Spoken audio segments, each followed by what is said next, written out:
이제 부처님 말씀과 마음 공부 80쪽이고요. 80쪽 읽어보겠습니다. 마음은 그림을 잘 그리는 능숙한 화가와 같아서 그림을 그리듯이 갖가지 세상 만사를 만들어낸다. 온갖 현상의 발생은 오직 마음의 나타남일 뿐이니 온갖 인과와 세계의 모습이 다 마음으로 말미암아 이루어진다. 화엄경에서 그 일체 유심조를 이제 설명하는 그런 부분인데요. 마음은 그림을 잘 그리는 능숙한 화가와 같아서 그림을 그리듯이 갖가지 세상 만사를 만들어낸다. 일체 모든 것은 마음이 그려낸 그림이다.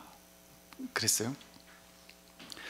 보통 이제 불교에서 마음 하면 이제 두 가지로 이렇게 편의상 나누어서 생각해 볼 수 있어요. 그 두 가지가 서로 다른 것은 아니지만, 이걸 이제 뭐 대승기신론에서는 일심 이문 이래서 마음은 하나인데 두 가지로 이렇게 문이 있다, 이렇게 두 가지로 나누어 설명해 볼 수 있다, 이렇게 설명했어요.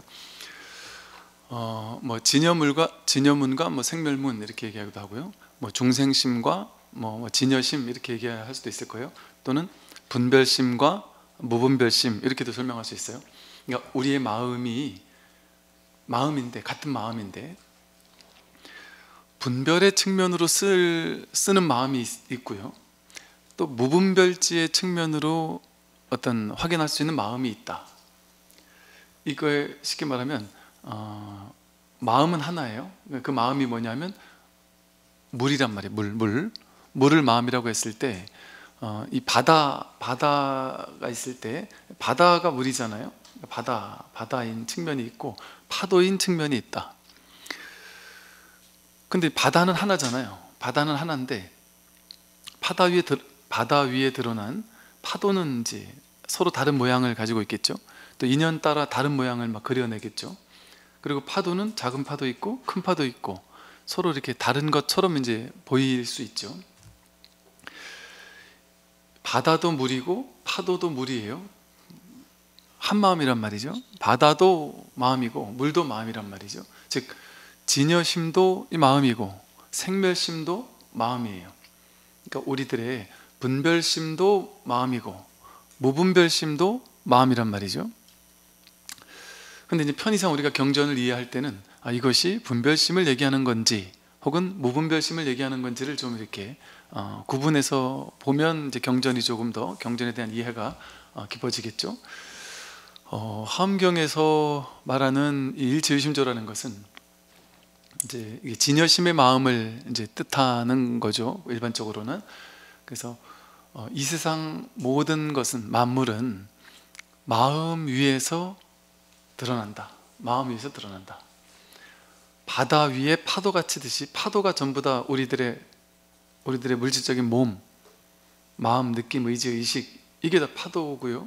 나와 세상, 만물, 삼라만상, 우주, 빌딩, 보이는 모양 있는 일체 모든 것, 모양 있고 모양 없는 일체 정신적인 물질적인 일체 모든 것들, 인연 따라 생겨나고 인연 따라 사라지는 모든 것들, 그걸 이제 불교에서는 만법 이렇게 얘기하기도 하고, 이 일체 삼라만상 모든 것들, 그것은 마음 위에서 드러난단 말이죠. 마치 바다 위에서 다양한 파도가 치듯이 마음 위에서 이 세상 모든 것이 건립된다는 거예요. 마음 위에서 왔다 간다. 이 말은 다르게 말하면, 여러분도 마음이 있잖아요. 저도 마음이 있고 2500년 전에 석가모니 부처님도 마음이 있었을 것이고, 갓난아기도 마음이 있고 고양이, 강아지에게도 마음이 있겠죠. 그런데 여러분이 가지고 쓰고 있는 그 마음하고 제가 쓰고 있는 마음하고 2500년 전에 석가모니 부처님이 쓰고 있던 마음하고 다른 마음일까요? 다르지 않은 마음이란 말이죠. 그게 불교에서 말하는 불이법이죠. 불이법, 한마음, 일심 이러잖아요. 집집마다 일심 이렇게 표구해가지고 많이 걸어놨더라고요. 뜨개질, 옛날에 저 어릴 때 보면 어르신들이 뜨개질로 일심하고 옆에 대나무 그림 그려가지고 집집마다 가면 없는 게 없어요. 그게 집집마다 있는 일심이 놀라운 일이에요. 집집마다 어떻게 일심이 붙어 있을 수 있을까요? 어떻게 알고? 이 마음이 한 마음인 줄 어떻게 알고? 이 오은우주 삼라만상 전체가 한 마음이라니까요. 마음 하나뿐이에요. 여러분 마음도 이 한 마음이고, 제 마음도 한 마음이고, 석가모니 부처님의 마음도 한 마음이고, 중생심과 부처님의 마음이 동일한 한 마음이란 말이에요. 그러니까 번뇌 즉 보리, 이렇게 말을 해요. 번뇌는 중생심이 번뇌잖아요. 번뇌망상이잖아요. 번뇌가 곧 보리, 깨달음이란 말이에요. 부처마음이라는 거예요. 색 즉 시공, 색이 곧 공이라는 거거든요. 색은 모양의 세계잖아요. 공은 진실을 의미하는 것이고, 둘이 아니라는 말이거든요. 그런데 이 마음, 우리의 이 일심, 이게 이 진짜 자기 마음, 이게 우리의 본질이에요. 그러니까 우리는 TV 자막에도 많이 나오잖아요. 나는 누구인가? 여기는 어디인가? 약간 멘붕 오면 그러잖아요. 자주 멘붕이 와야 돼요. 그 내가 누구지? 내가 있는 여기는 어딜까? 내가 죽고 나면 어디로 가는 거지? 내가 태어나기 전에는 어디 있던 거지? 나의 진짜가 뭘까? 나의 본질이 뭘까? 그러니까 이게 궁금하지 않을 수가 없는 게, 어릴 때 나와 지금의 나는 많이 달라졌거든요. 그러니까 외모만 달라진 게 아니고, 이 세포만 달라진 게 아니라 성격도 많이 바뀐 사람도 있죠. 그죠? 성격이 완전히 바뀐 사람이 있어요. 제가 학교 다닐 때 기억이, 얘기해도, 이걸 혹시 듣더라도 누군지 모를 테니까, 제 후배 중에, 우리 이제 동아리 후배 중에 성격이 개떡 같은 친구 하나 있었어요. 성격이 너무 더러워서, 야, 너는 진짜 넌 얼굴만 이쁘면 뭐하니? 성격이 개떡 같다. 이렇게 남들이 성격 진짜 더럽다 진짜. 어떻게 저런 성격이 저럴 수가 있냐 하고, 다들 좀 싫어한달까, 이렇게 그런 겉은 내색은 못하고, 다들 좀 별로 이렇게 안 좋아했어요. 너무 고집이 세고, 자기 생각만 그냥 고집하고, 이래서 다들 좀 별로 안 좋아했어요. 근데 제가 깜짝 놀랐습니다. 이 친구가 방학을 보내고 와서요, 근데 어떻게 사람이 이렇게 갑자기 변할 수 있지? 되게 놀라웠어요. 좀 충격적이었어요. 이게 사람이 이럴 수도 있구나. 되게 놀라웠어요. 방학을 딱 보내고 왔는데 뭔 일이 있었나 보죠 아마. 완전 성격이 달라졌어요. 너무 착해지고, 자기 고집도 안 부리고, 깨달았나? 모르겠는데 완전히 달라진 거예요. 그래서 사람이 이게 고정된 자기 개성, 자기 성격 절대 안 달라진다, 이런 게 없구나. 그 어린 나이에 그 느낌이 느껴졌던 기억이 나거든요. 근데 우리도 비슷해요. 비슷한 사람도 있겠죠 물론. 근데 특히나 삶이 좀 파란만장했던 사람들, 뭔가 큰 절망을 느껴봤거나 서글픔을 느껴봤거나 큰 고통이 한번 찾아왔다거나, 이런 사람들일수록 자기가 그 전후 완전히 뒤바뀌는 걸 경험하는 사람들이 있을 거예요. 생활 방식이 확 바뀌기도 하고요. 하다못해 우리가 큰 병이 찾아왔다 그러면, 맨날 술 담배 쩔어 살던 사람이 갑자기 딱 끊을 수도 있죠. 운동은 절대 안 해 하던 사람이 운동 엄청 할 수도 있죠. 맨날 안 좋은 음식 먹으면서 살던 사람이 안 좋은 음식을 딱 끊고 좋은 음식만 먹고 살 수도 있어요. 한 방에 바뀌기도 하거든요. 왜 그러냐? 왜 이렇게 바뀔까? 과거의 내가 지금의 내가 아니란 말이에요. 비슷한 것 같은 느낌은 있겠죠. 그러니까 20년, 30년 전에도 여러분 한강은 똑같이 한강이었잖아요. 그때도 이름이 한강이고 지금도 한강이에요. 근데 그때도 한강이고 지금도 한강이니까 여러분은 한강을 20년 전부터, 30년 전부터, 50년 전부터 안다. 한강, 안다. 그러니까 더 이상 한강을 궁금해하지 않죠. 아는 거니까. 근데 50년 전 한강과 30년 전 한강이 같겠어요? 아니, 지금 내가 한강에 가 손을 씻었으면, 조금 있다가 가서 손을 다시 씻으면 조금 전에 내가 씻었던 그 물이겠습니까? 절대 그 물이 아니잖아요. 한강은 다 흘러갔단 말이에요. 내가 알고 있는 그 한강은. 근데 우리는 그냥 똑같이 한강 이렇게 부르지만, 그 진짜 한강이냔 말이에요. 그걸로 고정되어 있는 거냔 말이죠. 내가 아는 그게 맞느냔 말이죠. 그러니까 고정된 어떤, 이게 내가 고정되어 있지 않잖아요. 계속 변하잖아요. 그러니까 성격도 바뀌고 외모도 바뀌고 마음도 바뀌고 느낀 감정, 의지, 의식 다 바뀌고. 그러면 도대체 어떤 순간이 날까? 진짜 내가 누굴까? 이게 궁금하단 말이에요. 그러니까 진짜 내가 누굴까? 난 성격인 줄 알았는데 성격이 바뀌었으면 바뀌기 전이 난가? 바뀐 다음이 난가? 이거 궁금하지 않나요?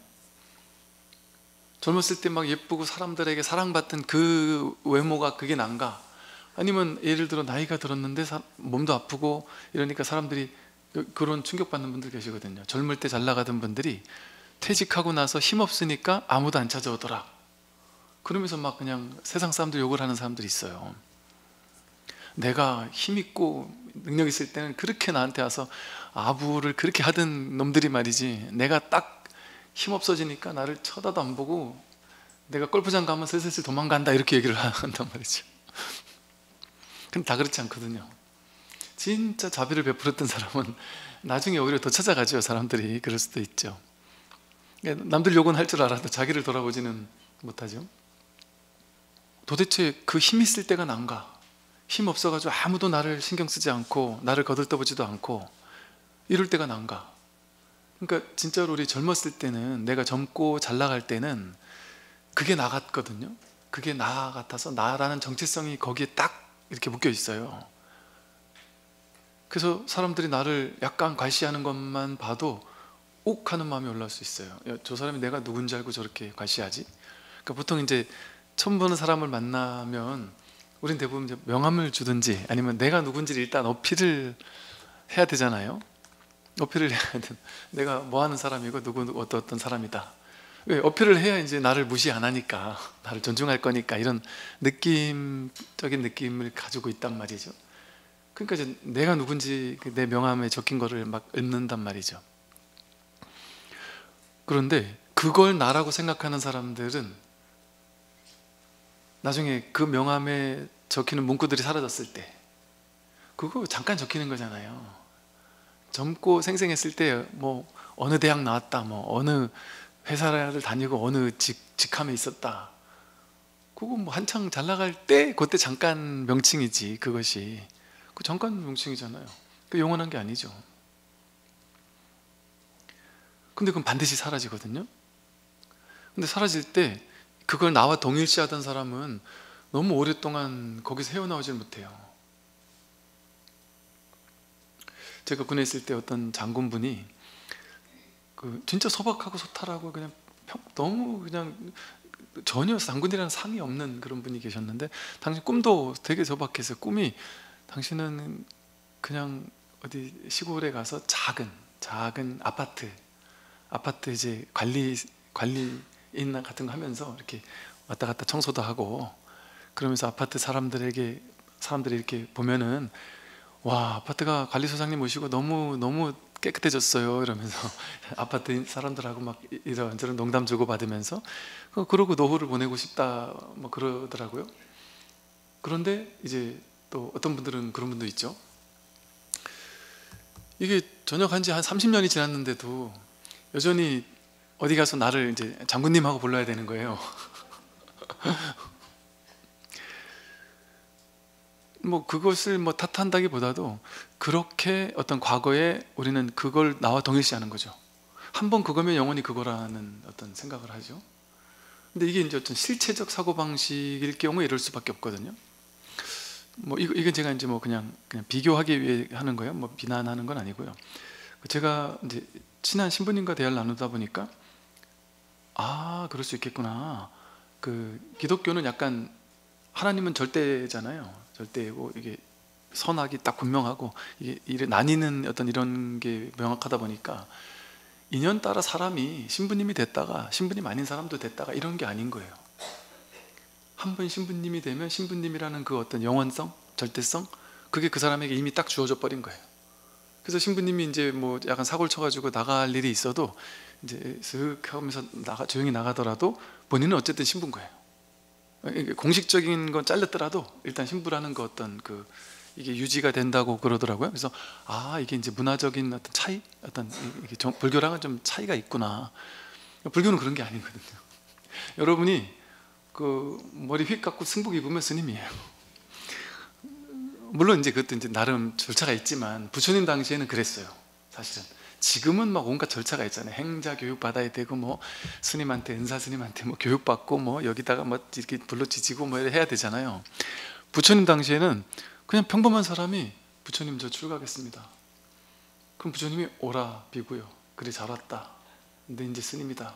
그럼 그 스님인 거예요. 그냥 그 간단하게 심플하게 그냥 갑자기 오면 스님이 돼버리는 거예요. 그럼 스님 생활하다가 부처님 경전에 나오는 얘기거든요. 부처님 제가 아무래도 우리 집에 있는 예쁜 마누라가 생각나서 도저히 스님 생활 못하겠습니다. 그래 가라 열심히 살아라. 그럼 이제 그러고 휙 가버리는 거예요. 누구도 원망하지 않아요. 욕하지 않아요. 거기 갔나 보다 이렇게 생각해요. 그런데 우리는 그러고 나서 또 오면 좀 괘씸하잖아요. 엄마가 말이지 지가 갔을 땐 가고 또 지 하시니까 또 왔다 이러잖아요. 그거를 아내가 보고 싶어가지고 왔다 갔다를 7번을 반복한 비구가 있었어요. 왔다 갔다 7번을 했다가 8번째 들어와가지고 아라한이 됐어요. 불교는 이게 무슨 말이겠어요?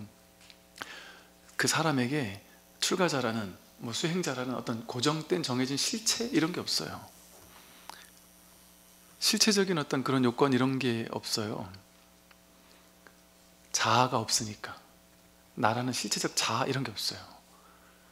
브라만 부처님이 그거 깨면서 등장한 게 불교거든요. 인도는 브라만, 크샤트리아, 바이샤, 수드라, 불가축, 천민에서 명확하게 계층이 나뉘거든요. 근데 부처님은 그런 거 없다. 어떻게 사람이 계층이 나뉠 수가 있느냐. 태어난 태생을 가지고 계층이 나뉘거든요. 인도는 그 어떻게 그런 게 있을 수 있느냐. 그런 거 없다. 그렇게 말만 해도 지금도 그렇게 말하면 좀 충격적이거든요. 지금도 어쨌든 그걸 깨려고 막 하지만 이게 잘 안 깨진단 말이에요. 지금도. 근데 2500년 전에 그걸 깬다는 거는 상상 불가한 일인 거예요. 되게 부처님이 진짜 배포가 센 분인 거예요. 그 당시 사회에서 이건 충격적인 일인 거예요. 그 인도 사람들의 그 정신세계 속에서 2500년 전에 말도 안 되는 거거든요. 근데 부처님 사촌 동생 왕자들이 왔을 때 왕자 머리 깎아주려고 왕자가 출가하니까 이제 궁에서 머리 깎아주려고 이발사까지 같이 대동해서 보낸 거죠. 근데 그 이발사가 와서 보니까 나도 출가를 하고 싶은데 보니까 이거 나 같은 천민들도 있단 말이에요. 그 부처님 죄송합니다만 저도 같이 해도 될까요? 이랬더니 당연히 되지. 그래서 우팔리 존자를 오늘 머리 깎여서 스님을 만들고 절제반에는 이게 나이, 계급, 계층 다 필요 없어요. 먼저 머리 깎은 게 선배거든요. 그러니까 우팔리 존자를 먼저 머리 깎이고 그 다음날 왕자들 머리 깎아버렸어요. 그래서 왕자들한테 우팔리 존자가 너희들의 사형이다. 사형을 잘 모셔라. 그리고 우팔리 존자가 10대 제자가 됐잖아요. 부처님의 계급 계층 상관없단 말이죠. 그걸 다 깨뜨린 게 불교예요. 이 말은 사람들에게는 그 어떤 절대성이 없다는 거예요. 고귀한 사람으로 태어난 사람 그런 거 있을 수가 없어요. 그럼 뭐가 그 사람을 고귀하게 만드느냐? 그 경전에 나오는 말에 우리 읽어봤죠. 지난 시간에 행위가 아무리 어떤 계층에 있어도 생각하고 말하고 행동하는 게 청정하고 반듯하면 그 사람이 성인이고, 아무리 위대한 계층에 있어도 속이 청정하지 못하면, 신구의 삼업이 청정하지 못하면 그 사람은 속인이다. 그게 불교거든요. 그러니까 상을 깨는 게 불교예요. 근데 이제 어찌어찌 하다 보니까 이게 인도에서의 그 출가 전통, 그걸 그냥 불교는 기존에 있는 전통 문화를 깨뜨리고 등장하는 종교가 아니라 그걸 다 허용하는 거예요. 그러니까 인도에서는 출가제도 그대로 따랐고, 중국, 한국 와가지고는 뭐 산신도 그냥 받아들여주고, 독성도 받아들여주고, 바닷가 가면 뭐 용왕각도 있고요. 뭐 별 알고 준 게 다 있어요. 오케이, 다 이렇게 깨뜨리지 않는단 말이에요. 그러다 보니까 이제 그 당시 출가의 전통, 그리고 그게 그 당시 상당히 유효했으니까 그런 전통을 받아들인 것 뿐이죠. 근데 불교는 상을 깨는 종교인데 성직자들 가운데 가장 상이 센 종교가 불교예요. 또 목사님 신부님들은 요거 로만 칼라 같은 거 싹 빼면은 그냥 민간인 같거든요.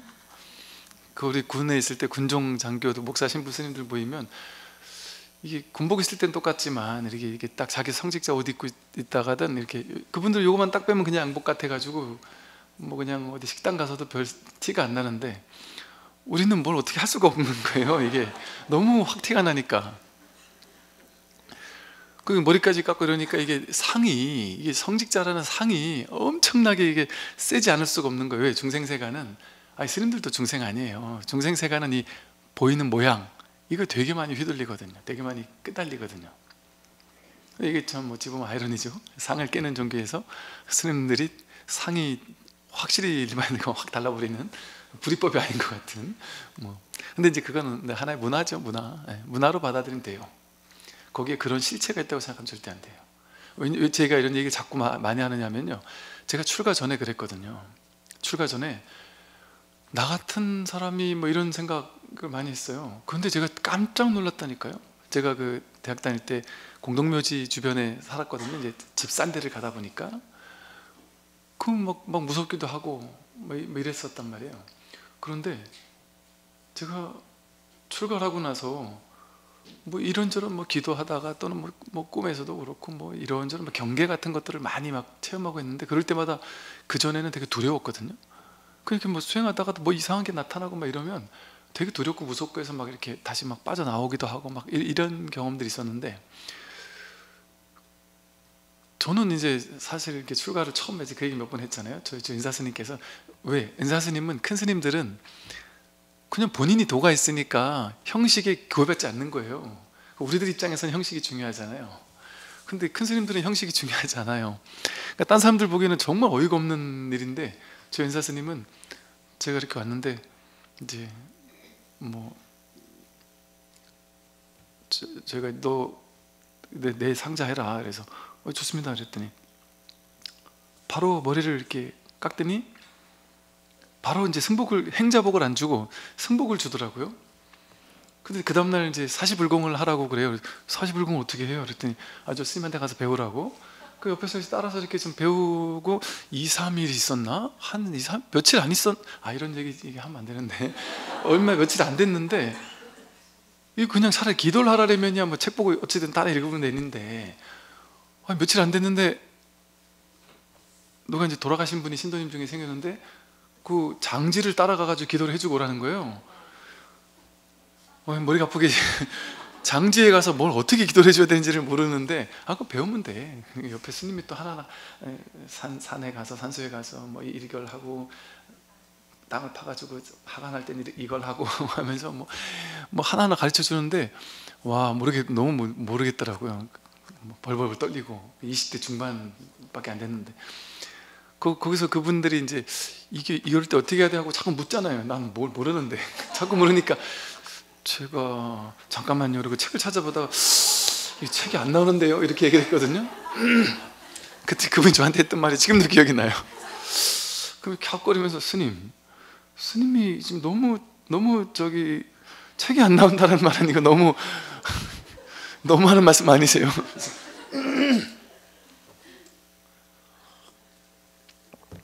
근데 이제 우리 절에서만 그랬던 거죠. 이제 대외적으로는 이제 행자인데, 절에서는 그냥 스님처럼 해서, 절에서 스님 뭐 이렇게 다 스님처럼 생활했어요.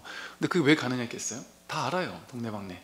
그리고 우리 행자님, 저보다 먼저 왔던 행자님인데, 이제 실진 행자님인데 그분도 스님이죠. 근데 그분이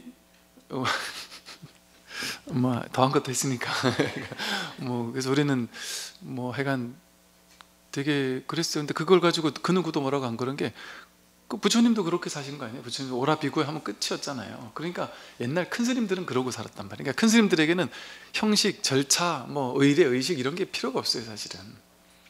근데 이제 모두가 그러면 안 되겠죠. 우리들에게는, 일반인들에게는 그냥 똑같이 절에서 해야 되는 어떤 절차가 있고 문화가 있고 그런 거 다 해야 되겠죠. 근데 이제 어린 스님들은 그런 거에 완전 자유로운 분들이겠죠. 자유롭다 보니까 거기 뭐 크게 그런 거 하나하나에 막 이렇게 형식, 절차 이런 거에 연연하지 않는 거죠. 그리고 그것이 불교에서 욕먹을 짓이 아닌 이유가 바로 거기 있어요. 불교는 어떤 고정된 어떤 상이 없거든요. 고정된 불교는 이래야 돼, 스님은 이래야 돼, 뭐 이런 게 없어요. 뭐 얼마 전인가 어떤 젊은 스님이 나는 게임 맨날 게임해. 집에 뭐 절에 앉아가지고 시간 날 때 게임해. 이걸 당당하게 그 얘기 한다는 게 절집안에서, 이 보수적인 절집안에서 얼마나 욕먹을 일이에요. 어찌 보면 일반 스님들이, 노스님들 생각할 때 제가 미쳤나 싶을 거 아니겠어요? 근데 그런 얘기를 하더라도 그거를 무조건 옳다 그르다라는 관점에서 보지 않는단 말이에요. 사실은 사실은 제가 부러웠던 것은, 제가 이제 내가 전역할 때가 됐다 싶었던 게 20대 스님들이 군에 왔는데 장병들하고 대화가 통하는 거예요. 뭐 어렸을 때 같이 게임하고 자란 세대 아니에요. 그러니까 애들이 막 게임 얘기하면 같이 막 재밌게 게임 얘기로 막 웃음꽃을 피우고, 법문하다가 게임 얘기를 가지고 법문을 할 때 애들이 막 눈빛이 초롱초롱 하더란 말이에요. 근데 전 도대체 저게 무슨 외계어인지 뭐 모르겠는 거예요. 그게 눈높이를, 그게 이제 대기설법이고, 또 그게 동사섭 아니겠어요? 그 눈높이에서 그 사람들을 구제하려면 그들이 하는 같은 일을 하면서 그들을 구제하라고 부처님도 동사섭이라고 하셨단 말이죠. 그러니까 그게 우리는 정할 수 없단 말이에요. 이건 옳은 거고 저건 틀린 거야. 스님은 이런 건 하면 안 되고 저런 건 하면 돼. 또 올바른 사람은 뭐 이런 걸 하는 사람은 올바르고 저런 거 하는 사람은 올바르지 않아. 나는 이런 사람이고 나는 저런 사람이 되면 안 돼. 이런 거 있잖아요. 정해진 거. 정해진 고정된 실체가 있느냐? 없습니다. 부처님도 계율을 어떻게 만들었어요? 고정된 법칙이 있으면 처음부터 딱 세팅해서 만들어 놓겠죠, 법을. 근데 부처님 그렇게 안 만들었어요. 중구난방이라니까요. 그때 만들었잖아요, 계율을. 누가 사고 치면 그때 계율을 만든 거예요, 사고 치면. 그러니까 이 250개의 계율까지 만들 필요가 없었어요. 사고 치지 않고 모범적인 스님들만 있다면 불교 계율이 그렇게 많을 필요가 없죠. 250가지 계율이 있을 필요가 없어요. 그런데 250가지 계율이 만들어진 이유가 그 육군 비구라고 있어요. 6명의 무리로 몰려다니는 아주 그 사고 뭉탱이, 아주 사고만 치는 비구들이 6명 있었어요. 걔네들이 다니면서 내 사고만 치고 오니까 그때마다 부처님이 모아가지고 혼을 내면서 이건 하지 마라 저건 하지 마라 하면서 계율이 종류가 늘어난 거거든요. 이처럼 계율이라는 것은 그때 만들어진 거예요. 인연 따라 그때. 그러니까 불교에는 부처님이 8만 대장경을 그렇게 설해놨지만 설한 바가 없다 그런단 말이에요. 이게 고정된 절대적인 진실이 아닙니다. 전혀 아니에요.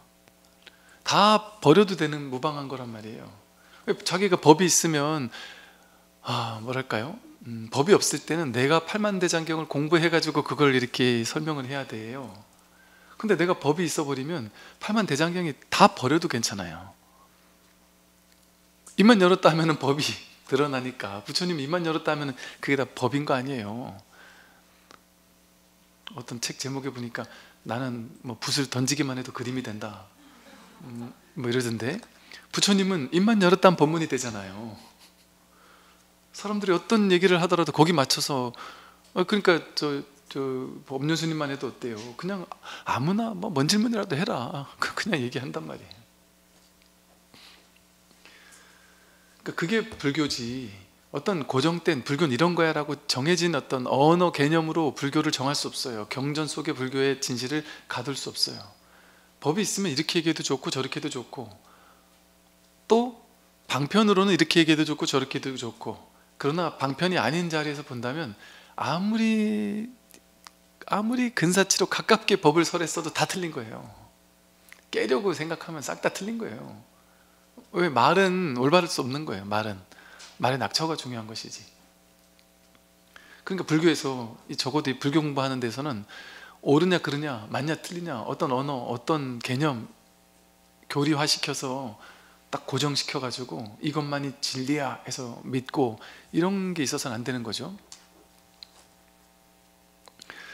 이처럼 불교라는 개념 자체가 어떤 것도 고정된 실체 이런 걸 부여하지 않아요. 그러니까 실체적 자아 이런 관념이 없는 거예요. 내가 없어요. 정해진 게 없어요. 근데 그게 진짜거든요. 자기 삶을 생각해 보면 정말이잖아요. 내가 도대체 어느 게 나지? 나는 때로는 못됐기도 하거든요. 나는 때로는 착하기도 하거든요. 나는 때로는 누군가를 막 도와주는, 아까워하지 않고 막 도와주는 자비로운 사람이거든요. 근데 또 어떨 때 보면 되게 욕심 많은 사람이거든요. 뭐가 날까? 이거 궁금하지 않나요? 신기하지 않나요? 그래서 여기에 궁금해야 되는 거예요. 왜 이 진짜 자기는, 그러니까 불교가 그냥 아예 결론을 먼저 딱 설명해 주는 이유가 법이 어떤 것이다 이렇게 얘기를 해준, 반야신경에 불생불멸, 불구부정, 부중불감, 결론을 먼저 얘기해 준단 말이에요. 여러분의 진짜 본 마음은, 진짜 진실은, 진짜 내가 누구냐, 진짜 나는 불생불멸이다. 생겨나지도 않고 사라지지도 않는다. 그러면 이건 아니잖아요. 불생불멸이 안 맞잖아요. 이거는, 얘는 생멸하잖아요. 얘는 생겨났다 사라지잖아요. 불생불멸 아니란 말이에요. 그럼 이거는 불생불멸 아니네. 그럼 불교는 전부 다 법을 얘기하는 거잖아요. 법이 뭐예요? 진실이잖아요. 진실. 내가 누구냐, 세상이 무엇이냐, 이게 진실이잖아요. 진짜 내가 누구냐, 불생불멸이라는 거잖아요. 그러면 이건 불생불멸이 아니네요. 그죠? 그럼 이건 내가 아니잖아요. 느낌, 불생불멸이 생겨났다 사라지잖아요. 느낌 왔다 가잖아요. 생각 왔다 가고, 의지, 의식 다 왔다 가잖아요. 그 불생불멸이 아니니까 이건 다 내가 아니네, 이건 진실이 아니네. 근데 이걸 진실로 알고 살았잖아요. 이걸 나로 알고 살았잖아요. 이거 진실 아닌 게 맞네, 진짜네. 불구부정, 이게 깨끗합니까? 목욕하고 나면 깨끗하지만, 깨끗한 것 같지만 목욕 며칠만 안 하면 냄새나죠, 누구나. 아무리 깨끗한 사람도 그런, 부처님이 그런 얘기를 하셨어요. 천하의 그 미인이, 너무 미인이라고 막 그냥 왕자들, 막 장자들, 이런 사람들이 막 서로 고백을 하고 막 이랬던 미인이 있었어요. 근데 그 아버지 어머니는 이 왕자, 장자, 막 돈 많은 사람들, 이 사람들이 며느리감으로 데려가겠다고 막 와가지고 막 그냥 그 여인을 우리 아들 에게 주십시오 하고 막 찾아왔는데, 그 엄마 아빠는 눈에 차질 않는 거예요. 돈 아무리 많아봐야 이게 눈에 차질 않는 거예요. 내 딸이 얼마나 내가 이렇게 이쁘고 귀한 딸인데 그렇게 돈 많다고 내가 주고 그러지 않는다. 어떤 사람에게 줄까? 너무 귀하고 또 귀하다고 전국 나라 전체 소문이 나 있으니까 이거 아무한테나 주기가 싫은 거예요. 그러니까 그 아버지 어머니는 그래도 약간 정신이 있는 분이시라, 누구에게 줘야 되지? 그래서 모든 것이 거룩한 사람한테 줘야 되겠다. 그걸 딱 보니, 아무리 찾아보니까 이거 왕자고 뭐 장자고 다 마음에 안 드는 거예요. 근데 딱 보니까 부처님이 너무 마음에 드는 거예요. 그래가지고 이 어머니 아버지가 쫓아가서 부처님한테 얘기를 해요. 부처님한테 딸을 데리고 가가지고, 부처님, 네가 아무리 천하의 부처라도 이렇게 예쁜 사람 앞에서는 넘어가지 않겠나 싶어서, 부처님, 제 딸입니다. 보셨죠? 제 딸을 부처님에게 시집 보내겠습니다. 뭐 이런 식으로 얘기를 했단 말이에요. 그때 부처님이 그 딸, 어찌 보면은 그 딸에게 내가 이 상, 내가 잘났다, 예쁘다라는 그 상을 아마 깨뜨려 주려고 그런 방편을 쓰셨겠죠. 그게 어떤 의미인지는 모르겠어요. 왜냐하면 나중에 그게 부처님에게 좀 그 사람이 앙심을 품는 계기가 됐으니까. 근데 그때 그 여인 앞에서 뭐라 했냐면, 내가 여인이 아무리 이쁜들 똥주머니에 불과하고 오물들이 이렇게 그냥 거죽으로 이렇게 둘러싸인 거에 불과하다. 사람의 피부라는 것은, 피부 안에 들여다보면 다 지저분하고 오물 같은 것들이다. 수술하려고 배 찢어보면 거기 아름다움이 있습니까? 그냥 또 오물이 이렇게 겉에 이렇게 포장 잘 해놓은 거잖아요. 포장지 잘 씌워놓은 거에 불과하다, 이런 얘기를 했단 말이에요. 얼마나 충격을 받았겠어요. 얘가 미쳤나 싶은 생각을 하지 않았겠어요, 그 여자 입장에서. 그래서 나중에 이 사람이 왕자의 아내가 됐단 말이에요, 나중에 결국에는. 그래가지고 막 부처님을 모함하고 욕하고 막 엄청나게 막 욕을 하고 막 그랬어요. 그러면서 엄청난 사건들이 있었어요. 그러니까 법구경 이야기할 때 그 얘기를 쭉 해줬는데, 이 여자가 앙심을 품으면 이렇게 아주 부처님도 뭐고 소용이 없구나. 아주 엄청난 그런 앙심을 품었던 그런 계기가 있어요. 근데 부처님이 그렇게 말씀하신 것처럼 이 몸이라는 게 정말 그렇죠. 이렇게 오물, 그냥 인연따라 이렇게 만들어진 것 뿐이죠. 이게 얼마나 오래 가겠어요. 아무리 아름다운들, 아무리 젊고 탱탱한들, 그게 나이 들면 뭐 똑같아지지 않겠어요? 그리고 나이 들면 새까맸던 머리가 이렇게 허해지지 않겠어요? 어떤 분은 하얀 머리가 몇 개 난 걸 가지고 어느 날인가 어떤 목사님 막 기분이 침울해지시는 거예요. 이게 좀 우울해 보이시는 거예요. 그래서 무슨 뭔 일 있으세요? 그랬더니 모르겠어요. 저도 이게 뭐 갱년기가 오는 건지 뭐 이런 얘기를 하셔요. 그래서 갱년기가 뭐 지난달까지만 해도 뭐 전혀 멀쩡하시던 분이 뭔 갑자기 갱년기가 와요? 그랬더니 하는 말이 이런 거예요. 제가 내 또래들 아줌마에 비해서 저는 딱 하나 내가 뭐 내세울 게 아무것도 없는데 나는 이 새까만 머리 흰머리 하나도 없는 새까만 머리가 나도 모르는 자부심이 있었나 봐요. 그게 되게 뿌듯했대요. 근데 딸 아줌마들 보면 다 흰머리가 많은데 나는 새까매서 흰머리 하나 없더라는 거죠. 그래서 야, 내가 이거는 내가 딸 아줌마들보다 내가 그게 뭐가 잘나는지 모르겠지만 약간 그렇게 느꼈나 봐요. 그랬는데 어느 날 보니까 흰머리가 한 두어 개 생기더라는 거예요. 그래서 처음에 의심을 했대. 설마. 그러고서 이제 재빨리 감추느라고 막 그냥 기를 써가지고 그거를 두 개를 뽑아냈다는 거죠. 근데 그러고 나는데 또 생기더라는 거예요. 근데 누가 옆에서 야, 그거 자꾸 뽑으면 오히려 두 개, 세 개 더 나아. 그 말을 듣고는 뽑지도 못하겠고 안 뽑지도 못하겠고 갑자기 급 우울해지기 시작하면서 갑자기 갱년기가 오기 시작하면서 내가 늙었구나. 그러니까 보세요. 사람이 아무것도 아닌 거 하나가 내가 의미부여하는 거잖아요. 머리가 하얘지면 나는 이제 늙는 건가? 내 젊음은 가는 건가? 이럴 수도 있단 말이에요. 자기가 가치를 어디에다 뒀느냐에 따라서. 저는 뭐 10대 때부터 머리가 하였기 때문에 하얀 머리에 전혀 뭐 그런 게 없어요. 저는 한 3분의 1은 하였거든요. 지금도 머리를 기르면 사람들이 한 60대로 봅니다. 50대. 제가 50대로 본다는 얘기를 했는데 이제 최근에는 60대로 바꿨습니다. 60대 분들이 또래로 보시더라고요. 그러니까 이 흰머리가 길면 이게 나이가 탁 들어 보인단 말이죠. 근데 이게 스님 생활하기는 너무 좋아요. 제가 20대 때 컴플렉스가 20대부터 제가는 군법당에 있었으니까 신도님들하고 이렇게 관계를 맺고 상담을 하고 살았는데 제가 그 느낌인지 몰라도 제가 20대 때 절에서 있을 때는 신도님들이 저한테 깊은 상담을 안 하는 거예요. 저 엄마가 젊은 애가 지가 알아봐야 뭘 알겠네, 약간 이런 뉘앙스, 뭐 이런 느낌. 그래서 나를 좀 이렇게 너무 어리게 보는 이렇게 그냥 스님으로는 존중하지만 에이 뭐 젊은 사람이 뭘 알겠네, 약간 이런 느낌을 받았는데 머리를 약간 그래서 살짝 이제 기르게 한 1cm, 2cm 막 이렇게 기르고 있으면 약간 좀 높게 보더란 말이죠. 그러니까 나이 들어 보이는 게 좋단 말이죠. 저는 이제 또 제 동생은, 저는 제 동생을 보면서 제 동생은 저보다 훨씬, 저는 3분의 1이 백발인데 제 동생은 한 3분의 2가 백발이에요. 그 제 동생은 저만 보면 항상 하는 말이 제 머리를 보면서 와, 형은 진짜 같은 집에서 태어났는데 머리가 이렇게 새까만 수가 있냐고. 머리가 새까마다고. 기가 잘 어울리죠.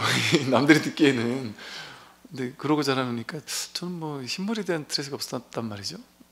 말하자면 그렇다는 거예요. 근데 이런 것처럼 이거 아무것도 아닌 거 작은 거 하나가 자기를 울고 웃게 만들잖아요. 남들이 지나가면서 하는 말 한마디, 아이고 엄마도 늙었구나, 이런 말을 하거나, 어떤 약간 눈치 없는 엄마들 보면 그런 얘기 하잖아요. 눈치 없는 아줌마들 보면 절에 와서 옛날에 만났다가 다시 이렇게 절에서 만나는 거예요. 어디 절에 큰 행사 있을 때 엄마 반가워 이러면서 막 당신들끼리 만나가지고 막 반갑다 그랬는데 그 옆에 있는 제가 민망하게 보자마자 눈치 없이 아이고 참 너도 어쩔 수 없구나 이러면서 야 어찌 이렇게 훅 가버렸냐 이러면서 그런 얘기를 그렇게 하는데 와, 저 보사님이 저러니까 친구가 없구나. 그런데 이분은 어쨌든 그냥 웃자고 한 소리일 거 아니겠어요. 뭐 오랜만에 반갑다는 소리일 거 아니겠어요. 이게 센스가 없는 거지. 그냥 그렇게 반갑다는 얘기를 그렇게 한 거겠죠. 근데 그걸 듣는 사람 입장에서는 그게 지금 농담으로 들리겠습니까? 그거 그냥 농담으로 듣는 사람도 있겠죠. 모르겠어요. 없나요? 있죠. 있다고 그러잖아요. 근데 없다고 그러는 사람도 있잖아요. 그게 있는 사람도 있다니까요. 그걸 진짜 농담으로 듣는 사람도 있다니까요. 근데 그걸 농담으로 죽어도 못 듣는 사람도 많죠. 죽어도 그렇게 안 들리는 사람도 많죠. 그게 뭐겠어요? 자기가 그 말 한마디에, 그 말이 뭐예요? 말은 왔다 가는 거잖아요. 그냥 말 한마디에 내가 휘둘리기를 자청하는 거예요. 자기가 스스로. 사람이 사실은 이제 사람 누구나 그렇지 않나요? 여러분이 막 그냥 내가 나이 들게 꾸밀려면은 엄청 나이 들려 보일 수도 있어요. 사람이 어떨 때는 또 젊어 보이려면 엄청 젊어 보일 수도 있어요. 근데 그걸 말을 누구한테 그런 얘기 한마디 들은 것이 나를 얼마나 막 휘둘리게 만들어요. 근데 그게 얼마나 어이가 없어요. 우리는 그렇게 인연 따라 오고 가는 거에 휘둘린단 말이에요. 인연 따라 오고 가는 거예요. 그게 뭐라고? 아무것도 아닌데. 그게 자기가 부여한 가치예요. 나는 젊어 보여야 돼 이렇게 생각하는 사람은 조금만 늙어 보이면 스트레스를 받는단 말이죠. 본래는 어떨까요? 본래는 정말 나이가 없고 나는 누구라는 게 없어요. 나는 누구라는 거는 전부 다 분별심이에요. 분별이에요. 인연 가합된 거짓된 자기예요. 나는 누구야 라는 거. 여러분 여자 아니에요? 남자다 여자다 그런 게 아니. 그 생각할 때만 일어나잖아요. 진짜로 생각할 때만 나는 여자야 이러잖아요.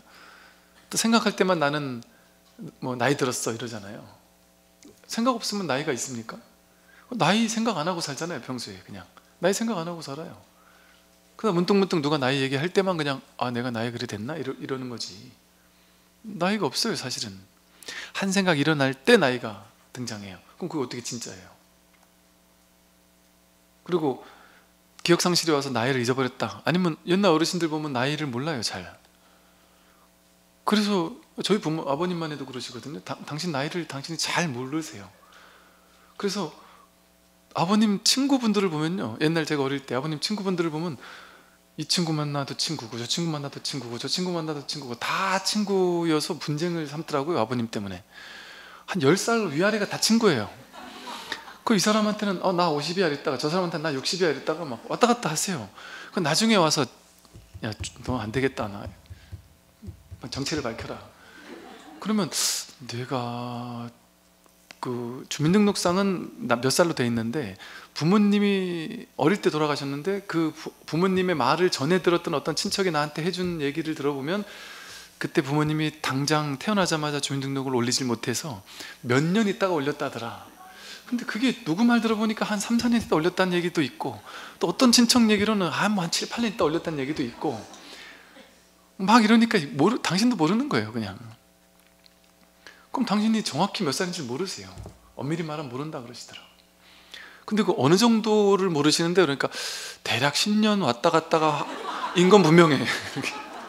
10년 왔다 갔다 한 건 분명한데 그 구체적인 연도는 모르겠다고 그러신 분들 계시거든요. 그 사람 나이가 몇 살일까요? 우리 보너스로 올해 나이가 젊어졌잖아요. 올해 뭐 어디 인터뷰를 하자고 인터뷰를 하는데 제가 분명히 작년인가 그 작년에 제 나이를 이렇게 인터뷰에 그 나이를 썼거든요. 그때 인터뷰할 때. 근데 올해 인터뷰를 하는데 또 그 나이 쓴 거예요. 거의 욕먹게 생겼는데 보니까 이게 저는 그냥 몇 년생이냐고 하도 물었으셔서 얘기를 했더니 그 나이를 적으셨더라고요. 그 보니까 야, 내가 이렇게 젊었구나. 그래서 나가 없어요. 내가 나라고 생각하는 그 모양, 그는 자기 분별이에요. 근데 이게 정말이에요. 자기가 나이 없는, 그러니까 내가 나라고 할 게 있다, 나를 뭐라고 여기는지를 쭉 써보란 말이에요. 나이, 뭐 외모, 뭐 재산, 뭐 학력, 배경, 뭐 나의 부모님, 내가 태어난 곳, 이런 걸 쭉 적을 수 있잖아요. 그게 나냔 말이에요. 다 왔다 가는 거잖아요. 다 인연 따라 왔다 인연 따라 가는 거거든요. 그런데 그 모든 어떤 나라고 여겼던 모든 것들, 모든 정체성들, 그것들은 인연 따라 왔다 가니까 진짜가 아닌데, 내가 갓난 아기일 때도 나고 10대일 때도 나고 20대일 때도 나고 지금도 나고, 생각이 있어서 내가 나이가 이렇게 많았어 할 때도 나고, 생각이 난 그래도 젊어 보이네 할 때도 나고, 그 변치 않는 자기가 없다고는 할 수 없잖아요. 변하지 않는 자기가 없다고는 할 수 없어요. 분명히 있긴 있잖아요. 그죠? 그런데 그게 몸은 아니었단 말이죠. 뇌에 있거나 이런 것도 아니었단 말이죠. 몸, 뇌 이거 전부 다 싹 왔다 가잖아요. 전부 다 변하잖아요. 그러니까 몸 안에 있는 줄 알았는데, 그 내가 몸 안에 있는 줄 알았는데 안팎이 없더란 말이에요. 중도 안팎이 돌이 아니라 그런단 말이에요. 불교에서는. 내가 몸 안에만 있는 게 내가 아니에요. 피부를 중심으로 아는 나고 바깥은 내가 아니야 이렇게 얘기할 수 없어요. 생각할 때 눈 뜨고 있는데도, 버젓이 뜨고 있는데도 생각이 떠오르잖아요. 그 생각이 어디서 떠올라요 물어보면은요, 한 3분의 1쯤은 처음에는 누구나 뇌에서 떠올라 이러거든요. 그러다가 그렇게 배운 거 얘기하지 말고, 배운 거 말고 그냥 자기 경험을 가지고 어디서 떠오른 것 같아요? 이렇게 물어보면 한 3분의 1쯤은 이쪽 어딘가인 것 같은데요, 이렇게, 안쪽 어디 같은데 이렇게 얘기하는 사람도 있고요. 의외로 한 3분의 2 정도, 한 반 이상은요, 여기 어딘 것 같은데 이렇게 얘기를 해요. 내 바깥 이 주변 어딘 것 같다는 식으로 얘기를 해요. 그게 사실 자기 경험이거든요. 소리를 들을 때 여러분 귀 안에서, 귓구멍 안에서 들어요? 아니면 저 바깥에 100m 바깥에서 나는 꿍 하는 소리가 저기서 들려요? 여기서 들려요? 귀 안에서 들려요? 저기서 들려요? 귀 안에서 들린다고 하려니 저쪽 꿍소리 저쪽 꿍소리 다 들리잖아요. 그럼 그 소리가 저기 있을까요? 여기 있을까요? 우리는 저기 있거나 여기 있거나 어떻게 하나를 정하려고 한단 말이에요. 근데 실제 자기 경험으로 들어가면 분별심을 내려놓고 내 귀가 저 소리를 듣는 거고, 저 소리가 꾹 울리면 소리 파장이 이렇게 진동을 해가지고 허공을 이렇게 진동해 와서 이 귀전에 달팽이관을 때려가지고 어디 가서 있다고 하고, 이렇게 배운 생각 말고 진짜 자기 경험, 진짜 자기 경험을 들어보면 소리가 날 때 이게 어디 있다 이런 거보다 그냥 이 난다는 이 경험, 이 알아차림이 분명하지, 이 알아차림이 분명할 뿐이지 이게 어디 있는지 사실 알 수가 없어요. 대충 이런 어떤 느낌은 있지만, 그래서 가만히 보면은 오히려 이런 느낌이 있지 않냔 말이에요. 소리가 여기서도 나고 저기서도 나고 하는 것이 그냥 여기서 나도 알고 저서 나도 알고, 저 하늘에서 천둥 소리 번쩍해도 안단 말이에요. 이 허공 전체가 나니까 허공 전체가 이거를 알고 있단 말이에요. 이걸 듣고 있단 말이에요. 말하자면 이렇게 얘기하는 건 참 별 의미가 없지만, 그래서 그럴 수 있는 가능성에 우리가 마음을 열어보자는 거죠. 진짜 자기 경험, 우리는 지금까지는 생각을 믿고 살았지만, 배운 것을 믿고 살았지만, 그 배운 거 말고 진짜 자기 경험, 진짜 자기 경험을 통해서 진짜를 보는 거. 진짜를 볼 때는 머리를 가지고 보면 안 되는 거예요. 실제 자기 경험을 보는 거예요. 그러면 진짜 나는 나라고, 이 몸을 나라고 했다, 이거는 생각이잖아요. 근데 진짜 자기 경험은 뭐예요? 눈을 감고 이렇게 가만히 있으면 나라는 것을, 내가 거울에서 많이 보던 익숙하던 그 외모, 그거를 이미지로 그려놓고 그걸 나라고 이렇게 생각하잖아요. 근데 그건 생각이죠. 근데 단순히 눈만 감고 가만히 앉아 있어서 내가 누구지 하고 이렇게 바라보면 그 모양이 보입니까?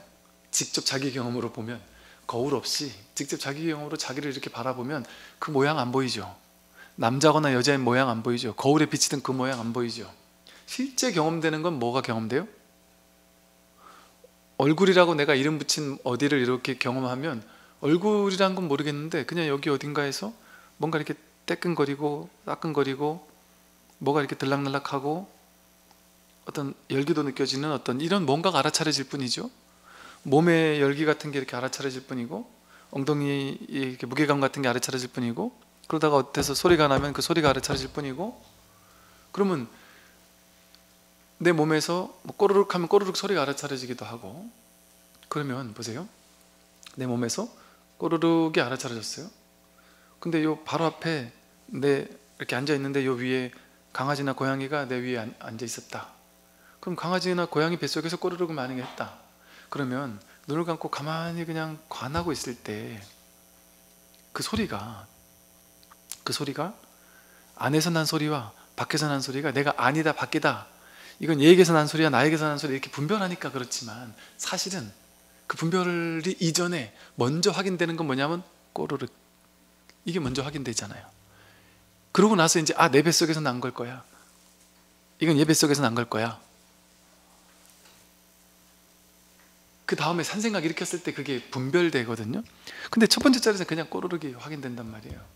그럼 그 꼬르륵, 거기에 자기가 있단 말이에요. 거기에 그 꼬르륵 이걸 통해서 내가 이렇게 이걸 아는 놈이 있네, 이걸 듣고 있는 놈이 있네. 그 꼬르륵에서 자기가 확인되는 거예요. 그러니까 여기서 자기가 확인되는 거죠. 내 몸 안에서만 내가 확인되는 게 아니란 말이에요. 뜰 앞에 잣나무에서 자기가 확인된단 말이에요. 그럼 어떻게 이게 안팎에 있습니까? 보는 것도 보는 알아차림이 먼저죠. 듣는 것도 듣는 알아차림이 먼저죠. 듣고 난 다음에 분별하는 게 있잖아요. 냄새 맡고 냄새 맡아서 좋다 나쁘다, 그거는 한 생각 일으켰을 때 좋고 나쁘고가 펼쳐지지, 그냥 뭔가 어떤 냄새가 느껴진다는 그게 먼저 알아차려지거든요. 맛보고 감촉 느끼고 생각하는 그 모든 것이. 그래서 어떤 느낌이 일어날 때, 어떤 생각이 일어날 때 그 일어난다는 자체가 그 근원에서 탁 자기 경험으로 비춰보면, 한 생각이 일어날 때 여기서 꼬르륵이 알아차려졌던 것처럼, 몸의 느낌이 알아차려졌던 것처럼 여기 어딘가에서 한 생각이 이렇게 일어나고 있다는 게 이렇게 알아차려져요. 그래서 진실은 뭐냐면요, 생각의 내용물을 쫓아가서 이랬다 저랬다 하고 그게 진짜라고 생각하면서 거기 끌려다니는 건 중생이 하는 일인데요, 한 생각이 일어날 때 그 내용물이 뭔지 중요하지 않고, 한 생각이 일어날 때 그 생각이 일어났다는 걸 알아차리는 걸 통해서 이거를 딱 회광반지에 돌이켜보면 이게 드러나는 여기가 있네, 이 자리가 있네. 한 생각 일어나는 이놈이 여기서 한 생각 일어나는 거잖아요. 내용물을 쫓아가지 말고 이걸 통해 이걸 알아차리는 놈이 여기 있잖아요. 한 생각을 알아차리는, 한 생각 일어난 그 생각을 따라가지 말고 한 생각이 일어난 자리가 있잖아요. 이걸 알아차리는 이 자리가 있잖아요. 그게 자기 아니에요, 그게? 근데 우리는 내용물만 쫓아다니니까 온갖 분별 망상을 가지고 한 생각 일어나면 그게 진짜라고 생각해서 막 괴롭고, 한 생각 좋은 생각 일어나면 그게 또 좋다고 해서 막 신나고, 이러면서 내 가상현실을 머릿속에서 그리고 있는데, 또 요즘 사람들 같은 경우는 머릿속에 있는 분별 망상도 우리가 사실은 감당이 안 되는 분별 망상인데, 그것도 모자라서 분별 망상을 더욱 효과적으로 해주는 어마어마한 그 분별 망상, 내 망상만이 아니라 온 세상에 있는 모든 분별 망상을 다 끌어와 가지고 내가 내 거인 것처럼 분별 망상을 해주는 효과적인 분별 망상 기계를 하나씩 다 들고 다닌단 말이에요. 스마트폰을 보면 온 세상의 모든 정보가 여기 다 드러나 가지고 내가 굳이 신경 쓰지 않아도 되는 것까지 우리는 신경을 쓰게 되고, 남들이 1년에 한 번, 2달에 한 번 진짜 멋있는 곳에 가서 맛있는 곳에 가서 큰맘 먹고, 정말 큰맘 먹고 풍경 좋은 데 가서 비싼 외식을 하는 건데, 그 사람은 2달, 3달에 한 번 올리지만, SNS 올리지만, 내 친구들이 수백 명이면 그 수백 명이 전부 다 올라가는 걸 맨날 쳐다보면서 그들과 나를 비교하면서, 야 얘네는 다 이러고 사는데, 야 하다못해 쟤까지 이러고 사네, 나만 이러고 사는구나 하면서 뭐 해요? 그 따라합니다. 왜? 나만 지금 내 인생만 피폐해진 것 같아, 남들은 다 이렇게 즐기고 사는데 나만 이러고 사는구나 하고, 이제 집에 가서 남편 바가지를 끓는단 말이에요. 당신 말이지, 우리는 남들 집은 보니까 이렇게 놀고 가고 저렇게 놀고 가고 막 여행도 가고 한다는데 우리 집은 이럴 수도 있다는 거죠. 뭐 다 그런다는 게 아니라, 그러면서 이게 비교 분별을 계속하게 만드는 이게 비교 분별의 기계에 하루 종일 눈을 떼지 않는단 말이에요. 길을 걸을 때도 얘와 함께 걷고 모든 걸 할 때 얘와 함께 있으니까, 이거는 보기만 하면 무조건 분별 망상에 스트레스를 받는 기계예요, 얘가 사실은. 그래서 종종 그러니까 요즘 현대인들은 명상을 따로 할 필요 없이 그냥 이것만 잠깐 내려놓은 다음에 뭘 하느냐, 이거 내려놓으면 할 게 없잖아요. 할 게 없는 순간을 만들어야 돼요. 요거 딱 내려놓으면 할 게 없어서 뭐 하지 하고 재빨리 다른 걸 찾거든요. 요 스마트폰을 내려놓자마자 잠시를 못 버텨가지고 재빨리 리모컨을 찾거든요. 신문을 찾든지 아니면 생각을 찾든지 이 갭이 너무 짧지 않나요? 내려놓자마자 자동 반사적으로 스마트폰에 계속 생각이 끌려 있다가 이걸 내려놓자마자 곧장 뭐하지? 뭐라도 해야 된단 말이에요. 그냥 있는 시간이 없어요. 뭐라도 하는 시간은 분별하는 시간이거든요, 주로. 그건 단순히 그냥 가만히 있는 시간이 없어요. 그래서 제가 이제 2분 명상 이렇게 얘기하는 것이, 1시간씩 명상 오래 하는 것 그것도 좋지만, 그보다 더 좋은 것은 제가 봤을 때는 1분 명상, 2분 명상을 자주 하는 거예요. 이제 이걸 신호로 하는 거예요. 옛날에 틱나탄 스님께서 그 종을 치잖아요. 자두 마을에서는 이렇게 종을 아무 때나 종을 한번 딱 치면 모든 사람이 자기 일과 하다 말고 잠시 멈춰서 자기를 이렇게 관한단 말이에요. 지금 이렇게 있는 내가 지금 여기서 눈 깊고 혐오한 뜻에서 이렇게 알아차려지는 그 눈 깊고 혐오한 뜻을 쫓아가는 게 아니라 거기서 알아차려지는 이 알아차림 자체, 여기로 돌아와서 잠시 그것과 함께 머무르는 거예요. 그게 진짜 자기와 함께 머무르는 시간이거든요. 근데 이제 그것을 제가 옛날에 저희 절에는 꽁이 맨날 꽁꽁 해가지고 꽁 하면 이제 이것을 틱나탄 스님의 종소리로 여기자 하고 제가 나름대로 이렇게 주술 같은 꽁 하면은 잠시 멈추는 이런 시간을 가졌던 적이 있었거든요. 우리들에게는 제일 좋은 종소리, 꽁소리가 뭐냐면 스마트폰을 열었다가 열을 때, 스마트폰을 접을 때, 아마 하루 종일 명상할 거예요. 스마트폰을 열 때 이제 딱 의식적으로 열기 전에 10초만이라, 딱 10초. 성격 급한 사람은 이거 10초 못 견디지만, 그러니까 열 때 한 5초라도 잠깐 마음을 바라보고 열고, 스마트폰을 딱 접고 나서 바로 잠시 아무것도 생각하지 않고 아무것도 어떤 의식을 보내지 않고 그냥 여기서 알아차려지는 것과 모든 어떤 게 알아차려지든, 보이는 게 알아차려지든, 들리는 게 알아차려지든, 생각이 알아차려지든, 몸이 알아차려지든, 신수신법 어디도 좋으니 알아차려진 모든 것에 마음을 활짝 열고, 지금 여기서 알아차려지는 모든 것에 마음을 열고 잠시 그것과 함께 있어 준단 말이에요. 그게 깨어 있음이거든요. 그렇게 자주자주 그냥 텅 빈 시간, 텅 빈 순간, 그냥 오로지 텅 비어서 아무것도 없지만 이 깨어서 알아차리는 요 자리를, 요 자리에 잠깐 머무는 시간들을 잠깐 1분도 길거든요. 1분 동안 여기에 가만히 못 있어요, 우리가. 근데 그게 이제 하다 보면 20초, 30초, 1분, 2분, 3분 이렇게 늘어날 수 있겠죠. 억지스럽게 할 필요 없잖아요. 1, 2분이니까 가볍잖아요. 그러니까 뭘 하더라도 삶 속에서 잠깐 이렇게 한번 이렇게 지금 이 자리에 한번 있어보는 그 근원적인 진정한 자기와 한번 마주할 수 있는 그런 시간들을 가지는 거예요. 그래서 이 불교에서는 항상 이렇게 우리 본 마음, 항상 마음을 얘기하는 거예요. 마음을 가리켜 보이는 거예요. 이걸 직지라 그래요. 곧바로 가리켜 보인다. 자기 마음을, 자기 진실을. 이게 우주의 진실이고, 이게 진리를 찾는 것이고, 이 공적 영지한 이 본 마음, 여기에 늘 관심을 기울이고 살 수 있도록 다양하게 이끄는 거예요. 불교의 모든 방편들은. 그러니까 다 이거 하나예요. 이 하나의 공부예요, 전부 다. 마음이 사람을 잘못되게도 만들며, 마음이 사람을 죽이기도 하며, 마음이 훌륭한 수행자를 만들기도 하고, 마음이 천사를 만들기도 하며, 마음이 사람답게 만들기도 하고, 마음이 짐승으로 만들기도 하며, 마음이 지옥을 만들기도 한다. 이 세상은 오직 마음일 뿐 그 외에 다른 모든 것들은 없다고 보라. 이 마음이 전부 다 하는 거예요.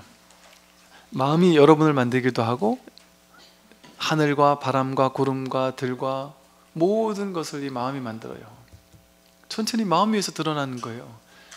그러니까 이 세상에 마음을 가지고 사는 나라는 존재가 와서 살다 가는 게 아니라 마음 하나, 이 바다와도 같고 광대무변한 무량수 무량광인, 시간적 공간적으로 아무 제약이 없는 그 텅 빈 허공과도 같은, 시공에 제약받지 않는 이 법신 비로자나불이라고 할 만한 이 텅 빈 마음 하나, 그 진정한 자기 마음 하나, 그 위에 나쁜 놈도 왔다 가고 좋은 사람도 왔다 가고 내 일생도 왔다 가고 상대방의 일생도 왔다 가고 지구도 왔다 가고 별도 왔다 가고 구름도 왔다 가고 모든 것이 그냥 이 마음 위에 왔다 가는 거예요. 바다 위에 파도 치듯이. 태양도 하나의 파도예요. 은하계도 하나의 파도고, 내가 욱하고 화내는 것도 하나의 파도고. 근데 이 모두가 뭐가 해요? 바다가 하죠. 바다가. 모든 파도는 전부 다 물이잖아요. 바다잖아요. 모든 사람이 잘못되는 거, 사람을 죽이는 거, 훌륭한 수행자를 만드는 거, 천사를 만드는 거, 전부 다 마음 하나가 하는 거예요. 마음 하나가. 그러니 이 물결이 이 물결과 이 물결이 있는데 이 물결을 보고 야 쟤는 키도 크고 잘생기고 멋있네. 난 이렇게 조그맣고 야 난 볼품 없는데. 제가 옛날에 얘가 이렇게 올라올 때가 있었을 거 아니에요. 얘가 옛날에 나랑 비슷했는데 지금 얘는 이렇게 크고 나는 요 모양이네. 그러면서 갑자기 순간 쟤는 내 경쟁상대인데 옛날엔 나만 했는데 지금 나보다 더 커졌어. 막 짜증나 죽겠는 거예요. 쟤만 보면 화가 나고 분노하고, 그러다가 너무 분노하면서 괴로워 안 되겠는 거야. 요 위에 있으면서 막 물방울 하나 떨어뜨리니까 막 짜증도 나고 너무 화가 나가지고 안 되겠다. 저놈을 내가 죽여야 되겠다. 그래가지고 물로 칼을 만들었어요. 물로 칼을 만들어가지고 이 파도를, 작은 파도가 물로 칼을 만들어가지고 이 파도를 싹 잘라버렸어요. 싹 잘라버려서 얘가 다시 물이 됐어요. 잘못이 있습니까? 파도에서 보면 잘못이 있죠? 얘가 나쁜 놈이죠. 이게 살인마 아니에요, 살인마. 근데 얘도 물이고 얘도 물이고 칼도 물이고 자르는 것도 물이고 물을 벗어난 일이 없어요. 사실은 진실은 그와 같아요. 진실은 그와 같아서 세상에는 선악이 따로 없어요. 좋은 놈 나쁜 놈이 따로 없어요. 사실은 근원에서는, 겉에서 인과응보에서는 좋은 놈 나쁜 놈 다 있으니까 걱정 안 해도 돼요. 그는 인과응보가 응징을 할 거예요. 그러니까 그건 걱정 안 해도 되는데 그 본질을 얘기를 하는 거예요.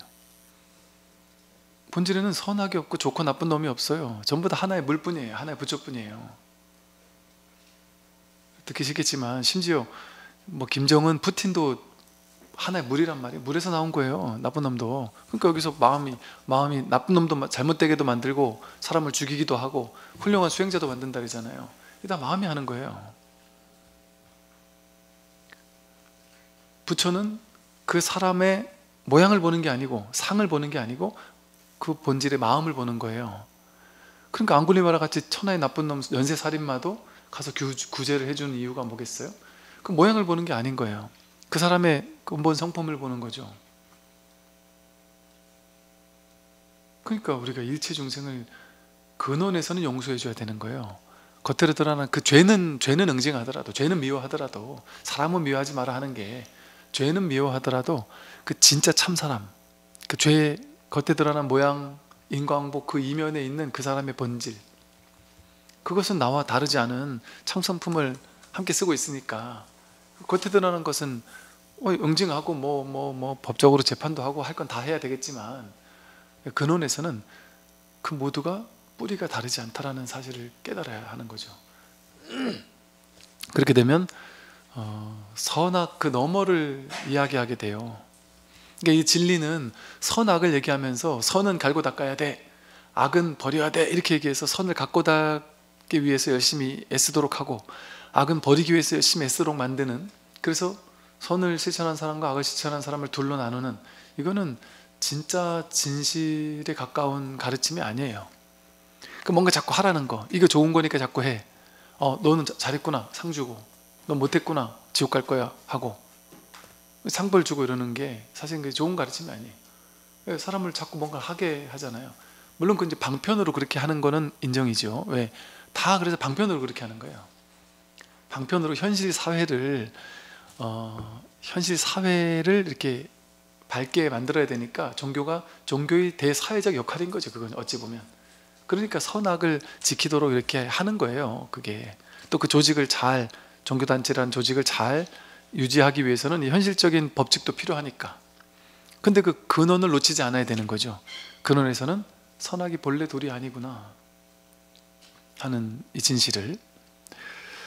그래서 전부 다 지옥을 만드는 것도 마음이고 짐승을 만드는 것도 마음이고, 마음 하나가 전부 다 하는 거예요. 그러니까 내가 내 마음을 깨달으면 지옥도 내가, 천상도 내가, 그게 그냥 나 하나 한 거야. 나 하나, 마음 하나인 거예요. 그게 다. 그러니까 죽고 나서 지옥 가면 어쩌지 하고 두려워할 필요가 없습니다. 저 외계 생명체들이 지구로 와서 공격하면 어쩌지? 그 걱정이 없어요. 외계 생명체가 마음 하나 써서 외계 생명체가 비행기를 만들어가지고 일로 온다니까요. 걔가 마음 하나 써서 하는 거예요. 똑같은 자기 마음 하나밖에 없어요. 이게 온 우주 전, 그러니까 부처님이 우주의 진리를 깨달은 분이잖아요, 부처님은. 그럼 부처님은 안드로메다 가봤습니까, 부처님이? 안 가봐도 아는 거예요. 바닷물을 다 찍어 먹어봐야 짠지 알아요. 그럼 딱 찍어 먹으면 바닷물 전부 다 짠지 아는 거예요. 부처님은 그냥 이 마음 하나 깨달으면 온 우주 전체가 마음 하나고, 부처님이 안드로메다 가면은 어떻게 생긴 외계인들이 몇만 명이 몰려 살고, 또 저 어느 별에 가면 어떤 외계 생명체가 산다, 이걸 다 아는 게 아니에요. 부처님이 다 안다고 하니까 그런 걸 다 안다는 얘기가 아니에요. 세세한 상은 다 모르더라도 그게 전부 다 바다일 뿐이구나, 전부 다 마음일 뿐이구나, 바다 위에 파도가 어떻게 생기고 사라질지는 인연 따라 달라지니까 그것까지 다 아는 게 아니에요, 부처님이. 그게 그래봐야 다 바다야, 이걸 아는 거예요. 이걸 이 한 문제 푼 거란 말이에요. 하나를 아는 거예요, 부처님은. 그러니까 부처님이 나타났다고 해서 막 삼성그룹에서 부처님 모셔가가지고 이거 연구를 하는데 이거 어떻게 해야지 이거를 만들 수 있습니까? 뭐 전기차 배터리를 만들어야 되는데 이거 지금 뭐 몇 시간 간다고 하던데, 한 번 충전하면 몇 시간 가는데 이거 한 번 충전하면 한 달씩 가는 배터리 충전기, 충전 30분 하면 한 달 가는 충전기, 부처님 제발 만들어 주십시오. 이거는 지식을 알 것 같으면 부처님이 깨닫고 난 사람한테 그거 물어보면 되잖아요. 그러면 깨달은 사람이 아주 그 주가가 아주 올라가겠죠. 모든 대기업에서 다 모셔가려 되겠죠. 근데 깨달은 사람을 대기업에서 모셔가 봐야 별 도움이 안 돼요. 그 배터리에 대해서 하나도 모르니까 아무것도 모르죠. 마음을 어루만져 줄 수 있는 거지, 그 괴로움을 해결해 줄 수 있는 것이지. 그래서 그 배터리에 막 집착해서 내가 이거를 만들어 가지고 진짜 세계 어마어마한 부자가 우리 회사가 돼야 돼, 이렇게 한, 그거는 돼도 되고 안 돼도 되는 거야. 그거 다 허상이야. 그거 열심히 하는 건 좋은데 그것도 집착이니까 최선을 다하되, 그렇게 돼도 좋고 안 돼도 좋고, 네가 못 만들면 남이 만들 수도 있고, 네가 반드시 만들어서 반드시 우리 회사가 대단해 부자가 돼야 되라는 그 생각만 내려놓으면 행복해져. 그 얘기는 듣기 싫단 말이에요, 우리는. 아니요, 부처님 그거 싫고 내가 해야 됩니다. 내가, 우리 회사가 해야 됩니다, 이렇게 생각한단 말이에요. 그 왜 우리 회사가 해야 돼요? 누구나 하면 우리는 다 누렸을 수 있는데, 누군가 다 해놓은 거 우리는 지금 마음 편하게 돈 얼마 내가지고 버스 타고 지하철 타고 이렇게 왔잖아요. 그 다 누군가가 개발 발전해 놓은 거 우리가 이렇게 다 누려 쓰고 있잖아요. 누려 쓰는 건 이게 돈 공짜국처럼 싼데 뭐로 내가 그걸 만들어 가지고 막 그냥 그렇게 하려래요. 그렇게 해봐야 죽도록 그렇게 막 평생 연구해, 그거 하나 연구하기 쉽지 않을 거 아니겠어요? 죽도록 노력해야. 근데 죽도록 노력해서 평생 그걸 만들었어요. 그래서 무슨 뭐라 합니까, 뭐 이렇게 뭐 상장을 해가지고 어마어마한 대박이 났는데, 이미 난 나이가 벌써 한 80, 90이 됐고, 난 벌써 이제 말기 암 판정 받았다, 예를 들어. 그거 하느라고 세상에 기여는 했는데 한평생 지나가 버린 거 아니에요. 근데 자기 목숨 끊어지고 나면 그게 평생 그거 하나 연구하려고 길을 썼는데 의미 없잖아요. 옛날에 그 이제 그 배를, 지구 반대편을, 인도를 발견하겠다 했던 사람들이 인도로 가야 되는데 배를 만들어서 인도까지 오는데 100년 가까이 걸렸다 그랬죠. 그 말이 뭐냐면, 앞에서 연구하던 사람이 이만큼 가다가 죽고 또 이만큼 가다 죽고, 또 연구한 그 데이터가 남아가지고 또 누군가가 또 가고, 좀 더 가고 좀 더 가고, 얼마나 많은 사람이 그거 하나, 이 항해술 발견하고 발전하게 만들어가지고 무사히 인도까지 올 수 있는 그 항해술을 만들었겠어요? 지금은 우리가 그거 할 필요 없잖아요. 그냥 돈만 내면 그냥 바로 가 쓸 수 있잖아요.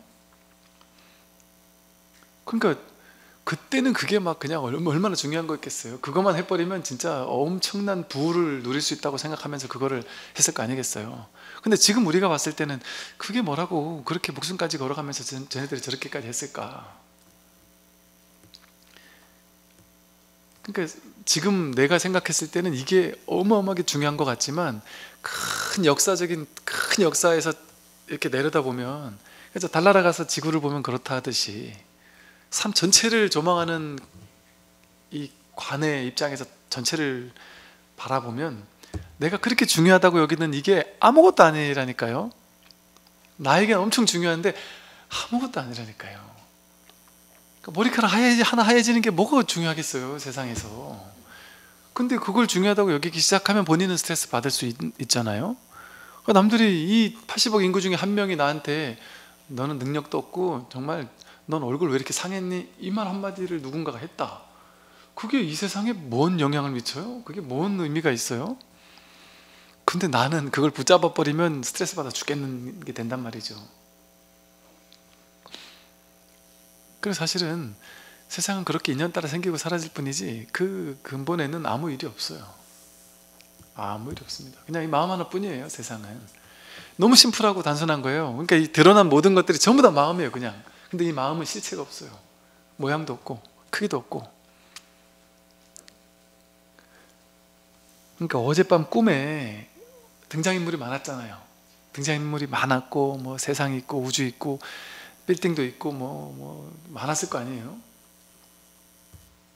뭐 어떤 분들은 뭐 저보고 이제 농담 삼아 저보고 스님 바쁘시죠? 제가 요즘 따라 스님이 밤에 자꾸 찾아오신다고. 도대체 몇 명 한테 찾아가냐고. 제가 찾아가는 걸까요?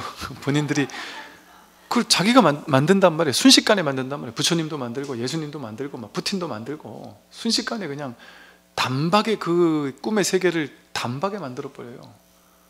꿈의 세계가 만들어지는 건 순간이잖아요. 모든 건 단박에 이루어져요. 분별이.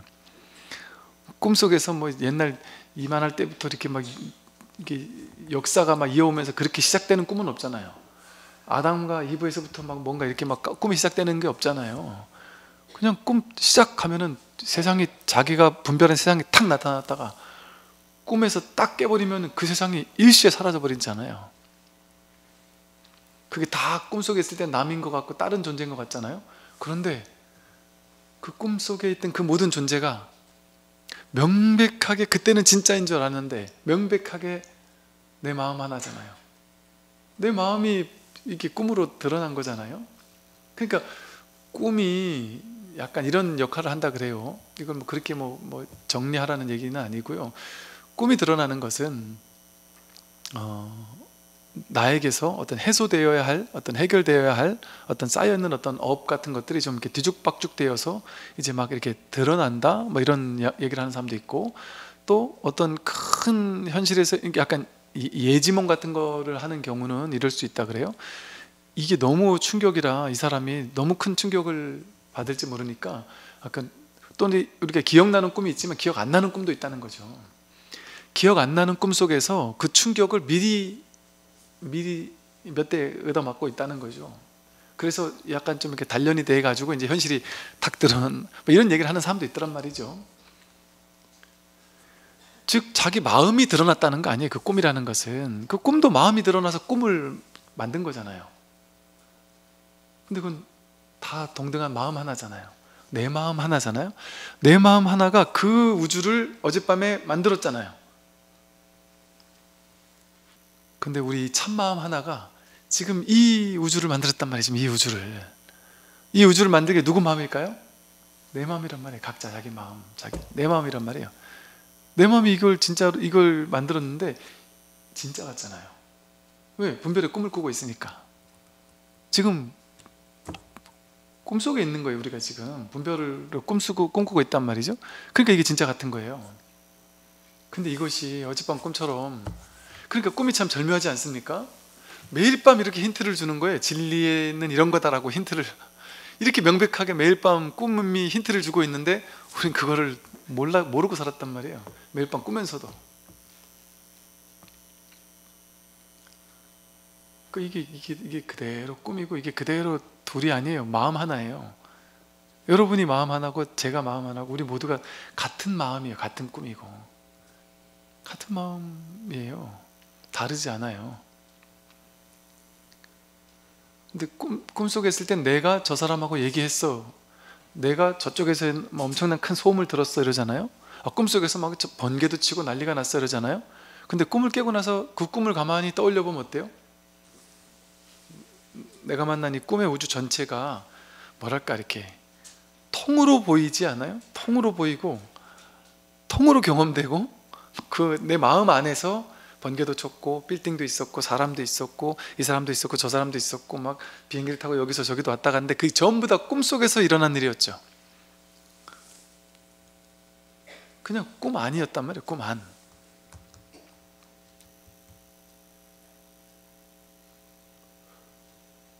이 우리의 진정한 마음이 바로 그와 같단 말이죠. 근데 이거는 그렇다고 해서 완전히 죽어 있는 건 아니에요. 그냥 인연, 그 꿈은 실제가 아니잖아요. 그러니까 이건 다 허상이라서 실제가 아니에요. 지금 여러분 몸, 여러분이라는 존재, 여러분 삶이라는 어떤 인생, 살아왔다는 삶의 모든 것들, 그게 실제가 아니란 말이에요. 다 꿈과 같단 말이에요. 근데 그렇다고 아예 없다고는 또 할 수 없어요. 명백하게 분명하게 살아있는 게 있으니까. 몸은 내가 아니지만 이거는 지금 이렇게 살아있잖아요. 내가 이렇게 느끼는 거, 소리 듣는 거, 감각을 느끼는 거, 한 생각 일으키는 거, 이걸 통해서 분명히 이걸 알아차리는 놈이 있구나. 알아차리는 놈이라는 것도 틀려요. 알아차리는 놈이 이걸 알아차린다 이렇게 생각하잖아요. 그게 아니에요. 알아차림 그뿐. 봄, 경험, 삶, 암, 이 깨어있음, 이 깨어있음 이뿐이란 말이에요. 그냥 이 마음 하나가 이렇게 드러난단 말이죠. 공적하지만 영지, 소성야하게 아는 마음으로 이렇게 드러난다. 그 다음을 볼게요. 모든 것은 마음을 따라 이루어진다. 모든 것은 마음을 따라 이루어져요. 사악한 마음으로 말을 하거나 행동을 하면 괴로움은 그 사람을 따라다니고, 반대로 깨끗한 마음으로 말을 하거나 행동을 하면 행복과 보람이 그 사람을 따라다닌다. 이거는 이제 어찌 보면 마음에서의 분별을 하는 마음을 이렇게 설명을 하는 거예요. 우리 분별심, 분별의식이 그러니까 우리 불교에서는 이제 그 출세관에 대한 마음을 깨달아라 이런 얘기도 하지만 이런 법문도 한단 말이에요. 자기 중생심, 분별심, 마음을 어떻게 쓸 것이냐, 현실에서 어떤 마음 쓰고 살 것이냐 이 얘기를 한단 말이에요. 왜냐하면 이 꿈을 꾸는데 기왕 꿈을 꿀 악몽을 꿀 필요는 없잖아요. 기왕 꿈을 꿀 거면 꿈속에서 너무 괴로워하면서 살 필요는 없을까요? 있을까요? 여러분 예를 들어 악몽을 꾸는 게 좋은 걸까 나쁜 걸까요? 사실 별 상관없지 않나요? 막 꿈속에서 악몽 좀 꾸면 어때요? 그 꿈인데, 그죠? 꿈속에서 내가 좀 괴로워하면 어때요? 꿈속에서 누군가 괴로운 사람이 있었어요. 그거 좀 괴로워하면 어때요? 어찌 보면 큰 상관없지 않나요? 사실 그 꿈이니까. 그러니까 지금 우리는 깬 입장에서는 그 꿈, 그건 뭐 상관없다 이렇게 상관없잖아요. 근데 꿈속에 있을 때는 엄청 심각했지만, 그러니까 부처님이 깨닫고 나서 굳이 내가 법문을 설하지 말아야 되겠다. 이 사람들이 뭐 알아들을 수도 없을 것이고, 꿈속에 있는 사람이 이거 꿈이야, 마음 하나가 진짜야 이렇게 얘기하면 그 꿈속에 있는 사람이 아이고 감사합니다 이렇게 하겠어요? 미친놈 보듯이 하겠지. 부처님이 봤을 때, 그러니까 불교에서는요, 어디 사종교처럼 막 아파트 띵동띵동 하면서 법을 전하러 왔습니다, 문 열어주십시오 이러면서 막 신도님들 막 교육시켜가지고 포교하라고 막 나가서 전단지 나눠주고 막 뭐 하라 이렇게 시키지 않잖아요. 불교는 되게 편한 종교예요. 여러분, 불교라는 종교 진짜 쉽게 안 시키잖아요. 그런 거요. 민망하잖아요. 그런 것도 때로는 얼굴 초판도 깔아야 되고. 근데 우리 어릴 땐 시켰어요. 또 저 대학 다닐 때도 무슨 뭐 포교 뭐 대회 한 달 해가지고 막 길거리 가서 막 사람들한테 나눠주고 많이 했어요. 근데 이제 그걸 굳이 안 하잖아요. 불교가 굳이 안 하는 이유가 있단 말이에요.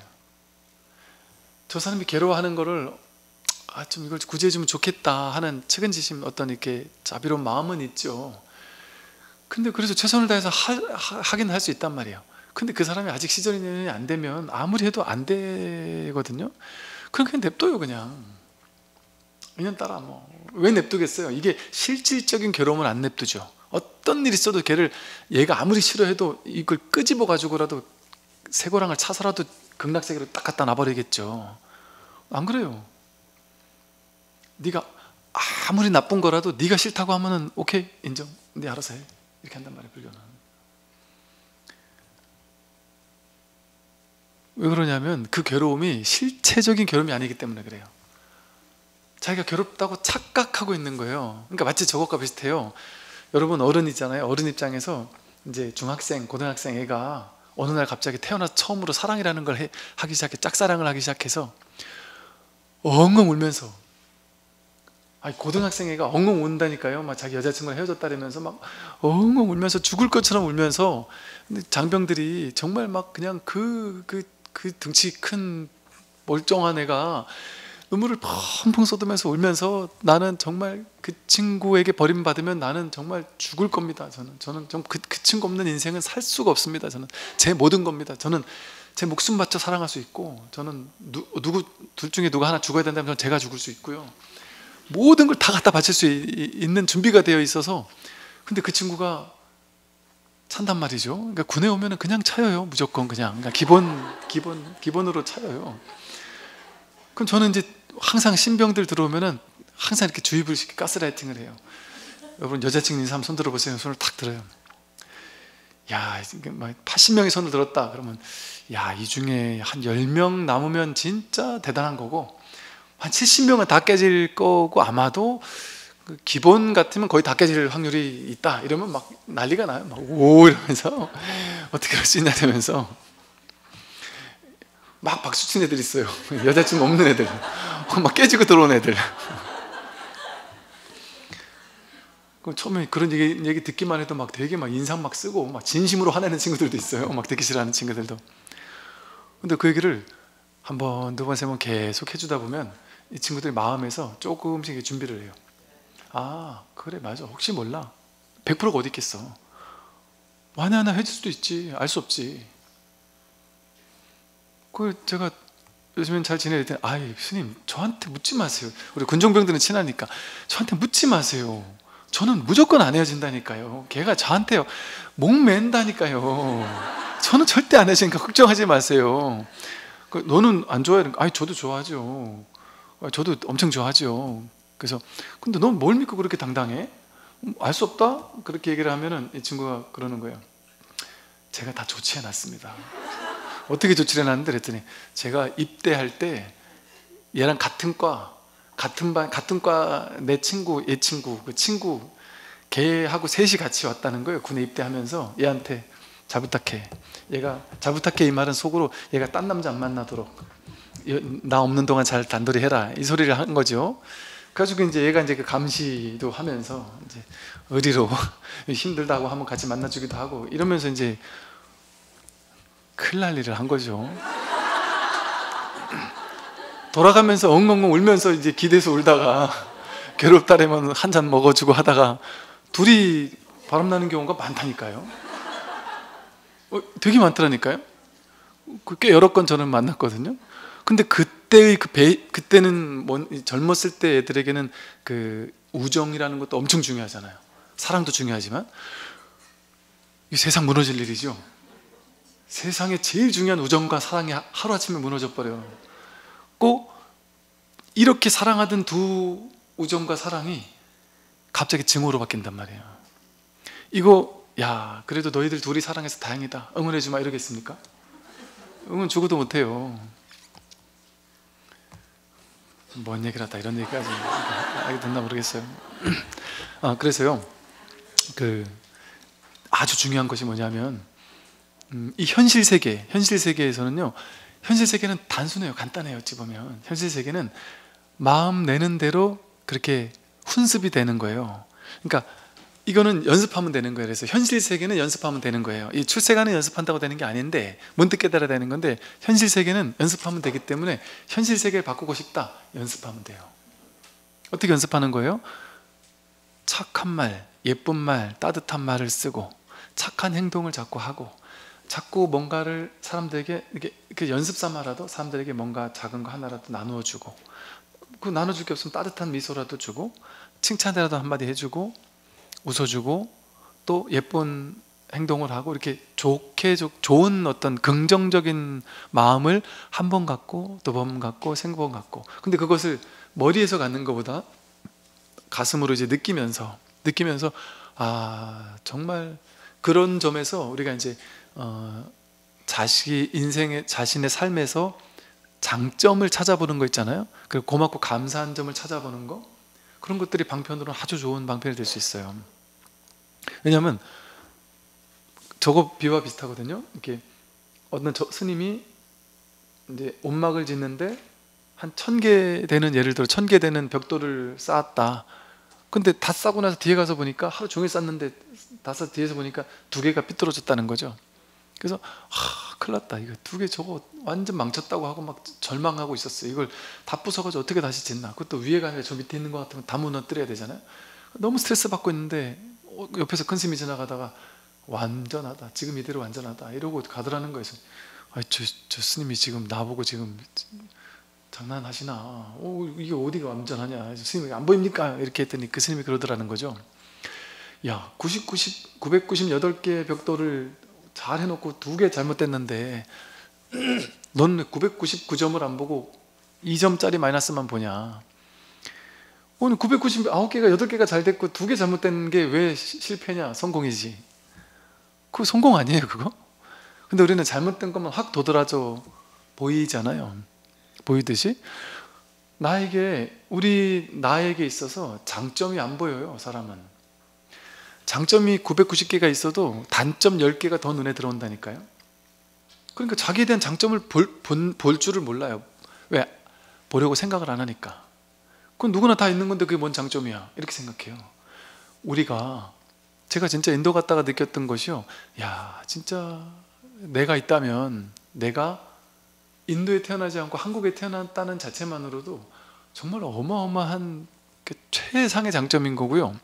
여러분이 옛날에 진짜 원시시대 태어나지 않고 지금 태어난 것만으로도 이건 뭐 상상할 수 없는 장점 아니에요? 이건 뭐 그냥 따지려고 하면은 장점 아닌 게 없어요. 그냥 이렇게 살아있음 자체가 장점이고요. 지금 죽어가는 사람 앞에서는 내가 이렇게 살아있는 게 얼마나 큰 놀라운 고맙고 감사한 일인 거예요. 그게 전부 다 이 998개 안에 들어가는데 우리는 그걸 안 봐요. 자기의 고맙고 감사한 점. 제가 코가 막혔어요. 제가 오른쪽 코가 자꾸 막혀요.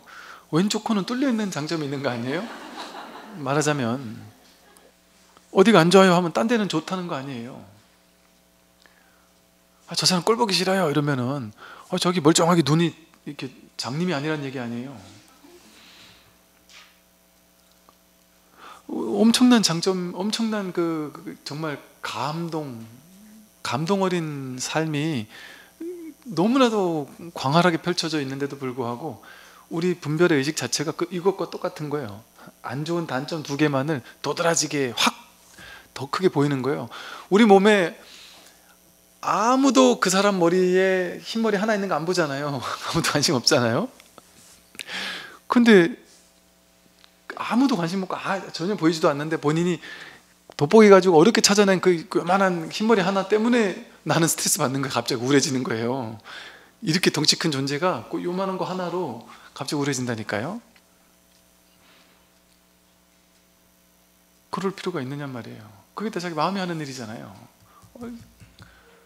그러니까 있는 그대로를 안 보니까 내 마음이 만들어낸 과도한 어떤 단점들이라든지 내가 의무부여한 것들, 그런 것이 더 크게 다가오는 거예요. 그러니까 이것만 크게 보이지 나머지 큰 행복들은, 진정한 행복들은 없는 것처럼 보이는 거예요. 내가 거기에 의미부여를 딱 해놨으니까. 진짜 우리 삶에서 정말 중요한 것은 돈 1000억 1조 원 버는 것보다 더 중요한 것은 여러분이 벌 필요 없는 거거든요. 이미 갖추고 있는 거거든요. 여러분 1조 원 가질래? 이거 가질래? 하면은 100% 여기 있는 분 전부 다 이거 가질라래요. 자기한테 다 있는 거. 1조 원 가질래? 아니면은 숨 쉴래? 이러면 뭘 선택하겠어요? 1조 원이 뭔 중요해요? 숨 쉬지. 숨을 지금 쉬지 못하는 누군가가 보기에는 숨 쉴 수 있다는 것만으로 얼마나 큰 축복이겠어요? 1조 원 따위는 내 숨 쉬는 이 기쁨에는 미치지도 못하는 거예요. 물이 없는 시대나 목이 말라서 사막에서 죽어가는 사람에게는 이 물 한 모금 있으면 내 전 재산과도 바꿔요. 근데 사람의 인연이라는 게 신기해서, 그 스님 그렇게 비유가 이렇게 좀, 스님은 항상 보면 좀 극단적이고 적절하지 않은 비유를 씁니다. 이렇게 얘기를 하는데 그게 살다 보면 알 수 없더라니까요. 제가 인도에 가기로 하면서 인도에 가면은 물도 잘 먹어야 된다 뭐 이런 온갖 얘기를 들어가지고, 이제 인도에 가서는 열심히 물이 없을 때 물을 어떻게 사서 먹고 이걸 잘했어요. 정작 인도에 가서는 물 때문에 고생한 적이 한 번도 없어요.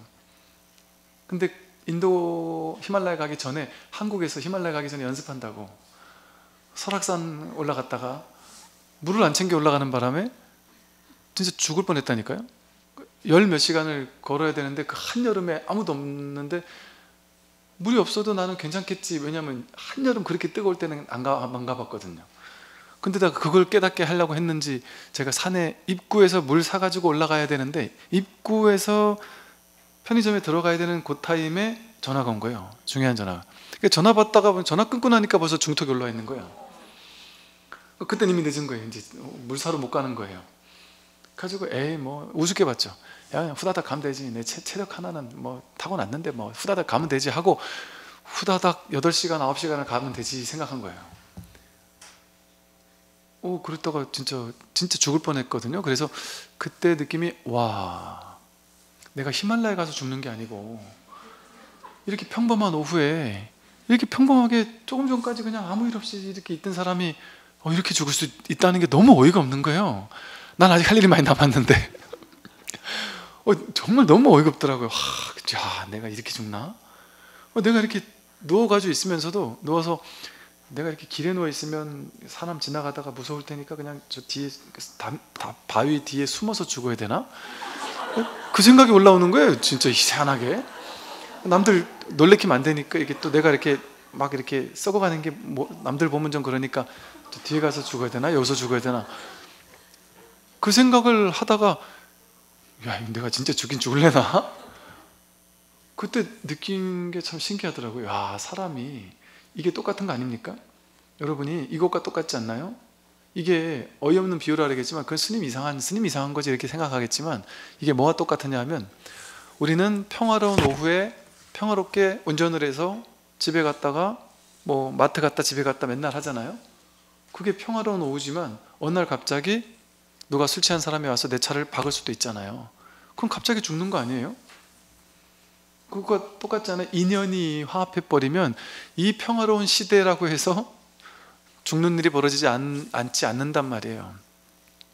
인연이 화합하면 뭔 일도 벌어질 수 있는 거예요.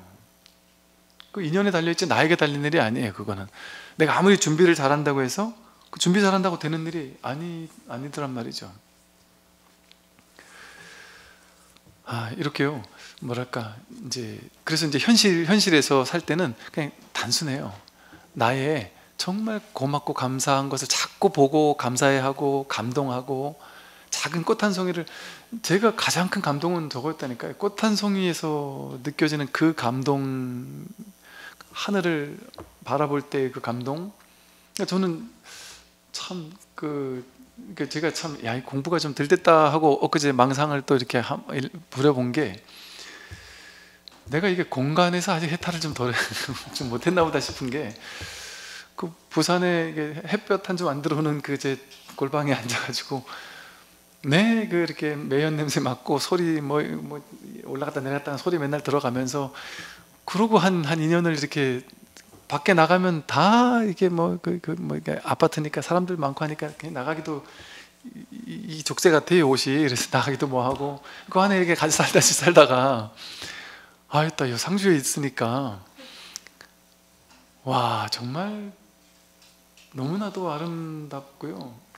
매일 아침이 정말 너무나도, 정말 이렇게 그냥 아무것도 안 하고 있어도 그냥 이렇게 음악이 들리는 것 같고, 정말 저녁 때 이렇게 해 저무는 풍경이 너무나도 아름답고, 호수 주변이 너무나도 아름답고요. 옛날에 진짜 월든을 쓴 그 소로가 이런 느낌이었겠다는 생각이 들고, 그 밤에 이제 불을 다 꺼놓고 밖에 나가면 정말 그 별들이 너무나도 아름답고, 정말 야, 이거는요 어떤 그 현실적인 성취에서 오는 기쁨, 뭐 돈이 많은 데서 오는 기쁨, 뭐 맛있는 음식을 먹는 데서 오는 기쁨, 이런 어떤 감각적인 욕망을 충족하는 데서 오는 기쁨, 그것과는 차원을 달리하는 어떤 감각이에요. 근데 그것을 모르는 사람은 가난한 사람이에요. 진정한 기쁨이 뭔지, 이미 본래 주어져 있는 이 완전한 기쁨을 누릴 줄 아는 감각이 닫혀버린 사람인 거거든요. 얼마나 서글픈 사람이에요. 그건 어떤 사람이 그럴까요? 탐진치 삼독에만 사로잡혀서 탐내는 거, 충족되는 거에서만 기쁨을 느끼지, 이미 본래 있는, 이렇게 드러나 있는 자연에서 기쁨을 못 느끼는 거예요. 근데 이 감각을 저는 여러분들이 정말 이게 알았으면 좋겠는 게, 이게 누구나 가능하다란 말이죠. 제가 장병들에게, 강원도 양구에 있는 장병들에게 얘기를 맨날 했더니 처음엔 욕을 하다가 나중에는 그 20대 장병들이 정말 꽤 여러 명이, 우리 법당 나오는 여러 명의 친구들이 나중에는 저한테 그 얘기를 많이 했거든요. 와, 스님, 전 처음에 스님 맨날 저 얘기 해서, 그때 제가 너무 자연에 꽂혔을 때기도 했고, 맨날 저 얘기를 해서 참 저 정도 병이다 싶더라는 거예요. 맨날 좀 뭐 우리한테, 내가 아무리 봐도 이게 뭔 좋지가 않은데 맨날 저렇게 얘기를 하니까, 그러다가 이제 이게 나중에는 이게 듣다 보니까 자기도 모르게 이제 이게 가스라이팅이 확실히 된 거죠. 근데 어느 날 문득 그 아름다움이, 아, 그 스님이 얘기했던 게 이거구나. 그래서 뭔가 모르게 이게 그냥 어떤 아름다움이 느껴지더래요. 그럼 그 느껴보지 못한 어떤, 와, 이게 이렇게 아름다울 수 있구나, 자연이 이렇게 아름다울 수 있구나, 해지는 게 이렇게 아름다울 수 있구나. 강원도 고성에서, 그 고성의 그 철책선이 이렇게 백두대간 이어지는 그 산 높이 이렇게 전부 다 철책선이 있어요. 그 제일 위에 딱 올라가면 그 위에 딱 초소가 있고요. 거기서 바다가, 동해 바다가 쫙 보이고요. 저쪽은 북한이 보이고 이쪽은 남한 쪽이 쫙 보이고요. 너무너무 아름답거든요. 너무너무 아름다워요. 거기에서 떠오르는 해를 매일마다 이 친구들은 보고 사는 거잖아요. 그래서 와, 너희들은 이 아름다운 풍경을 매일매일 볼 수 있다는, 더구나 너희들은 새벽에 근무를 나가야 되니까 보기 싫어도 봐야 되지 않느냐. 와, 정말 미쳤다. 어떻게 이렇게, 남들은 1년에 한 번, 평생에 한두 번 설악산 새벽부터 막 그냥 방 잡고 하룻밤 자고서 올라가가지고 막 5시간 올라가야지만 겨우 만날 수 있는 거를, 그 여운을 가지고 평생 행복한 마음으로 사는데, 너희들은 매일같이 이렇게 할 수 있으니까, 근데다가 올라갔다 내려갔다 하면서 운동도 되고, 와, 참 정말 복도 많다 이렇게 얘기했다가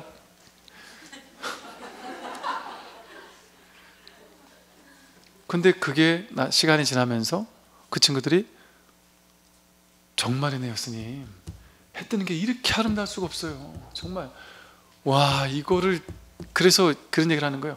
그 얘기를 저녁, 저 휴가 나가가지고 친구들 막 모였는데 막 얘기를 했대요. 그래서 친구들이 군대 가서 축구 얘기하는 것처럼 듣더래요. 그냥 되게, 뭐 군대 얘기를 자꾸 그렇게 하냐고, 알았다고 막 이러고 말더래요. 가슴이 터지더라고요. 이걸 어떻게 설명할 수가 없다고. 근데 이게 처음에는 그렇게 웅장한 아름다움에서 느껴지다가요, 이 자연에 살아있는 아름다움을 만나게 되면 작은 풀 한 포기에서도, 그냥 이렇게 화창한 푸르른 하늘 속에서도, 앙상한 나뭇가지가 파란 하늘 위로 이렇게 뻗어있는 그 겨울의 그 나뭇가지에서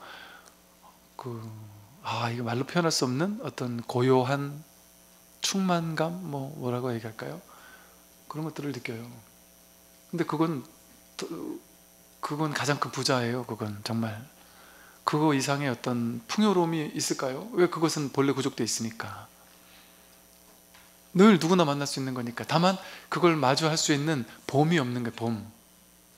분별로 해석해서 보는 것만 봤으니까, 나무를 봐도 이게 돈이 안 되네 이렇게 생각하거나, 이게 나한테 뭐에 좋은데 뭐 이런 것만 생각하면 나무를 봐도 나무를 보지 못하는 거예요.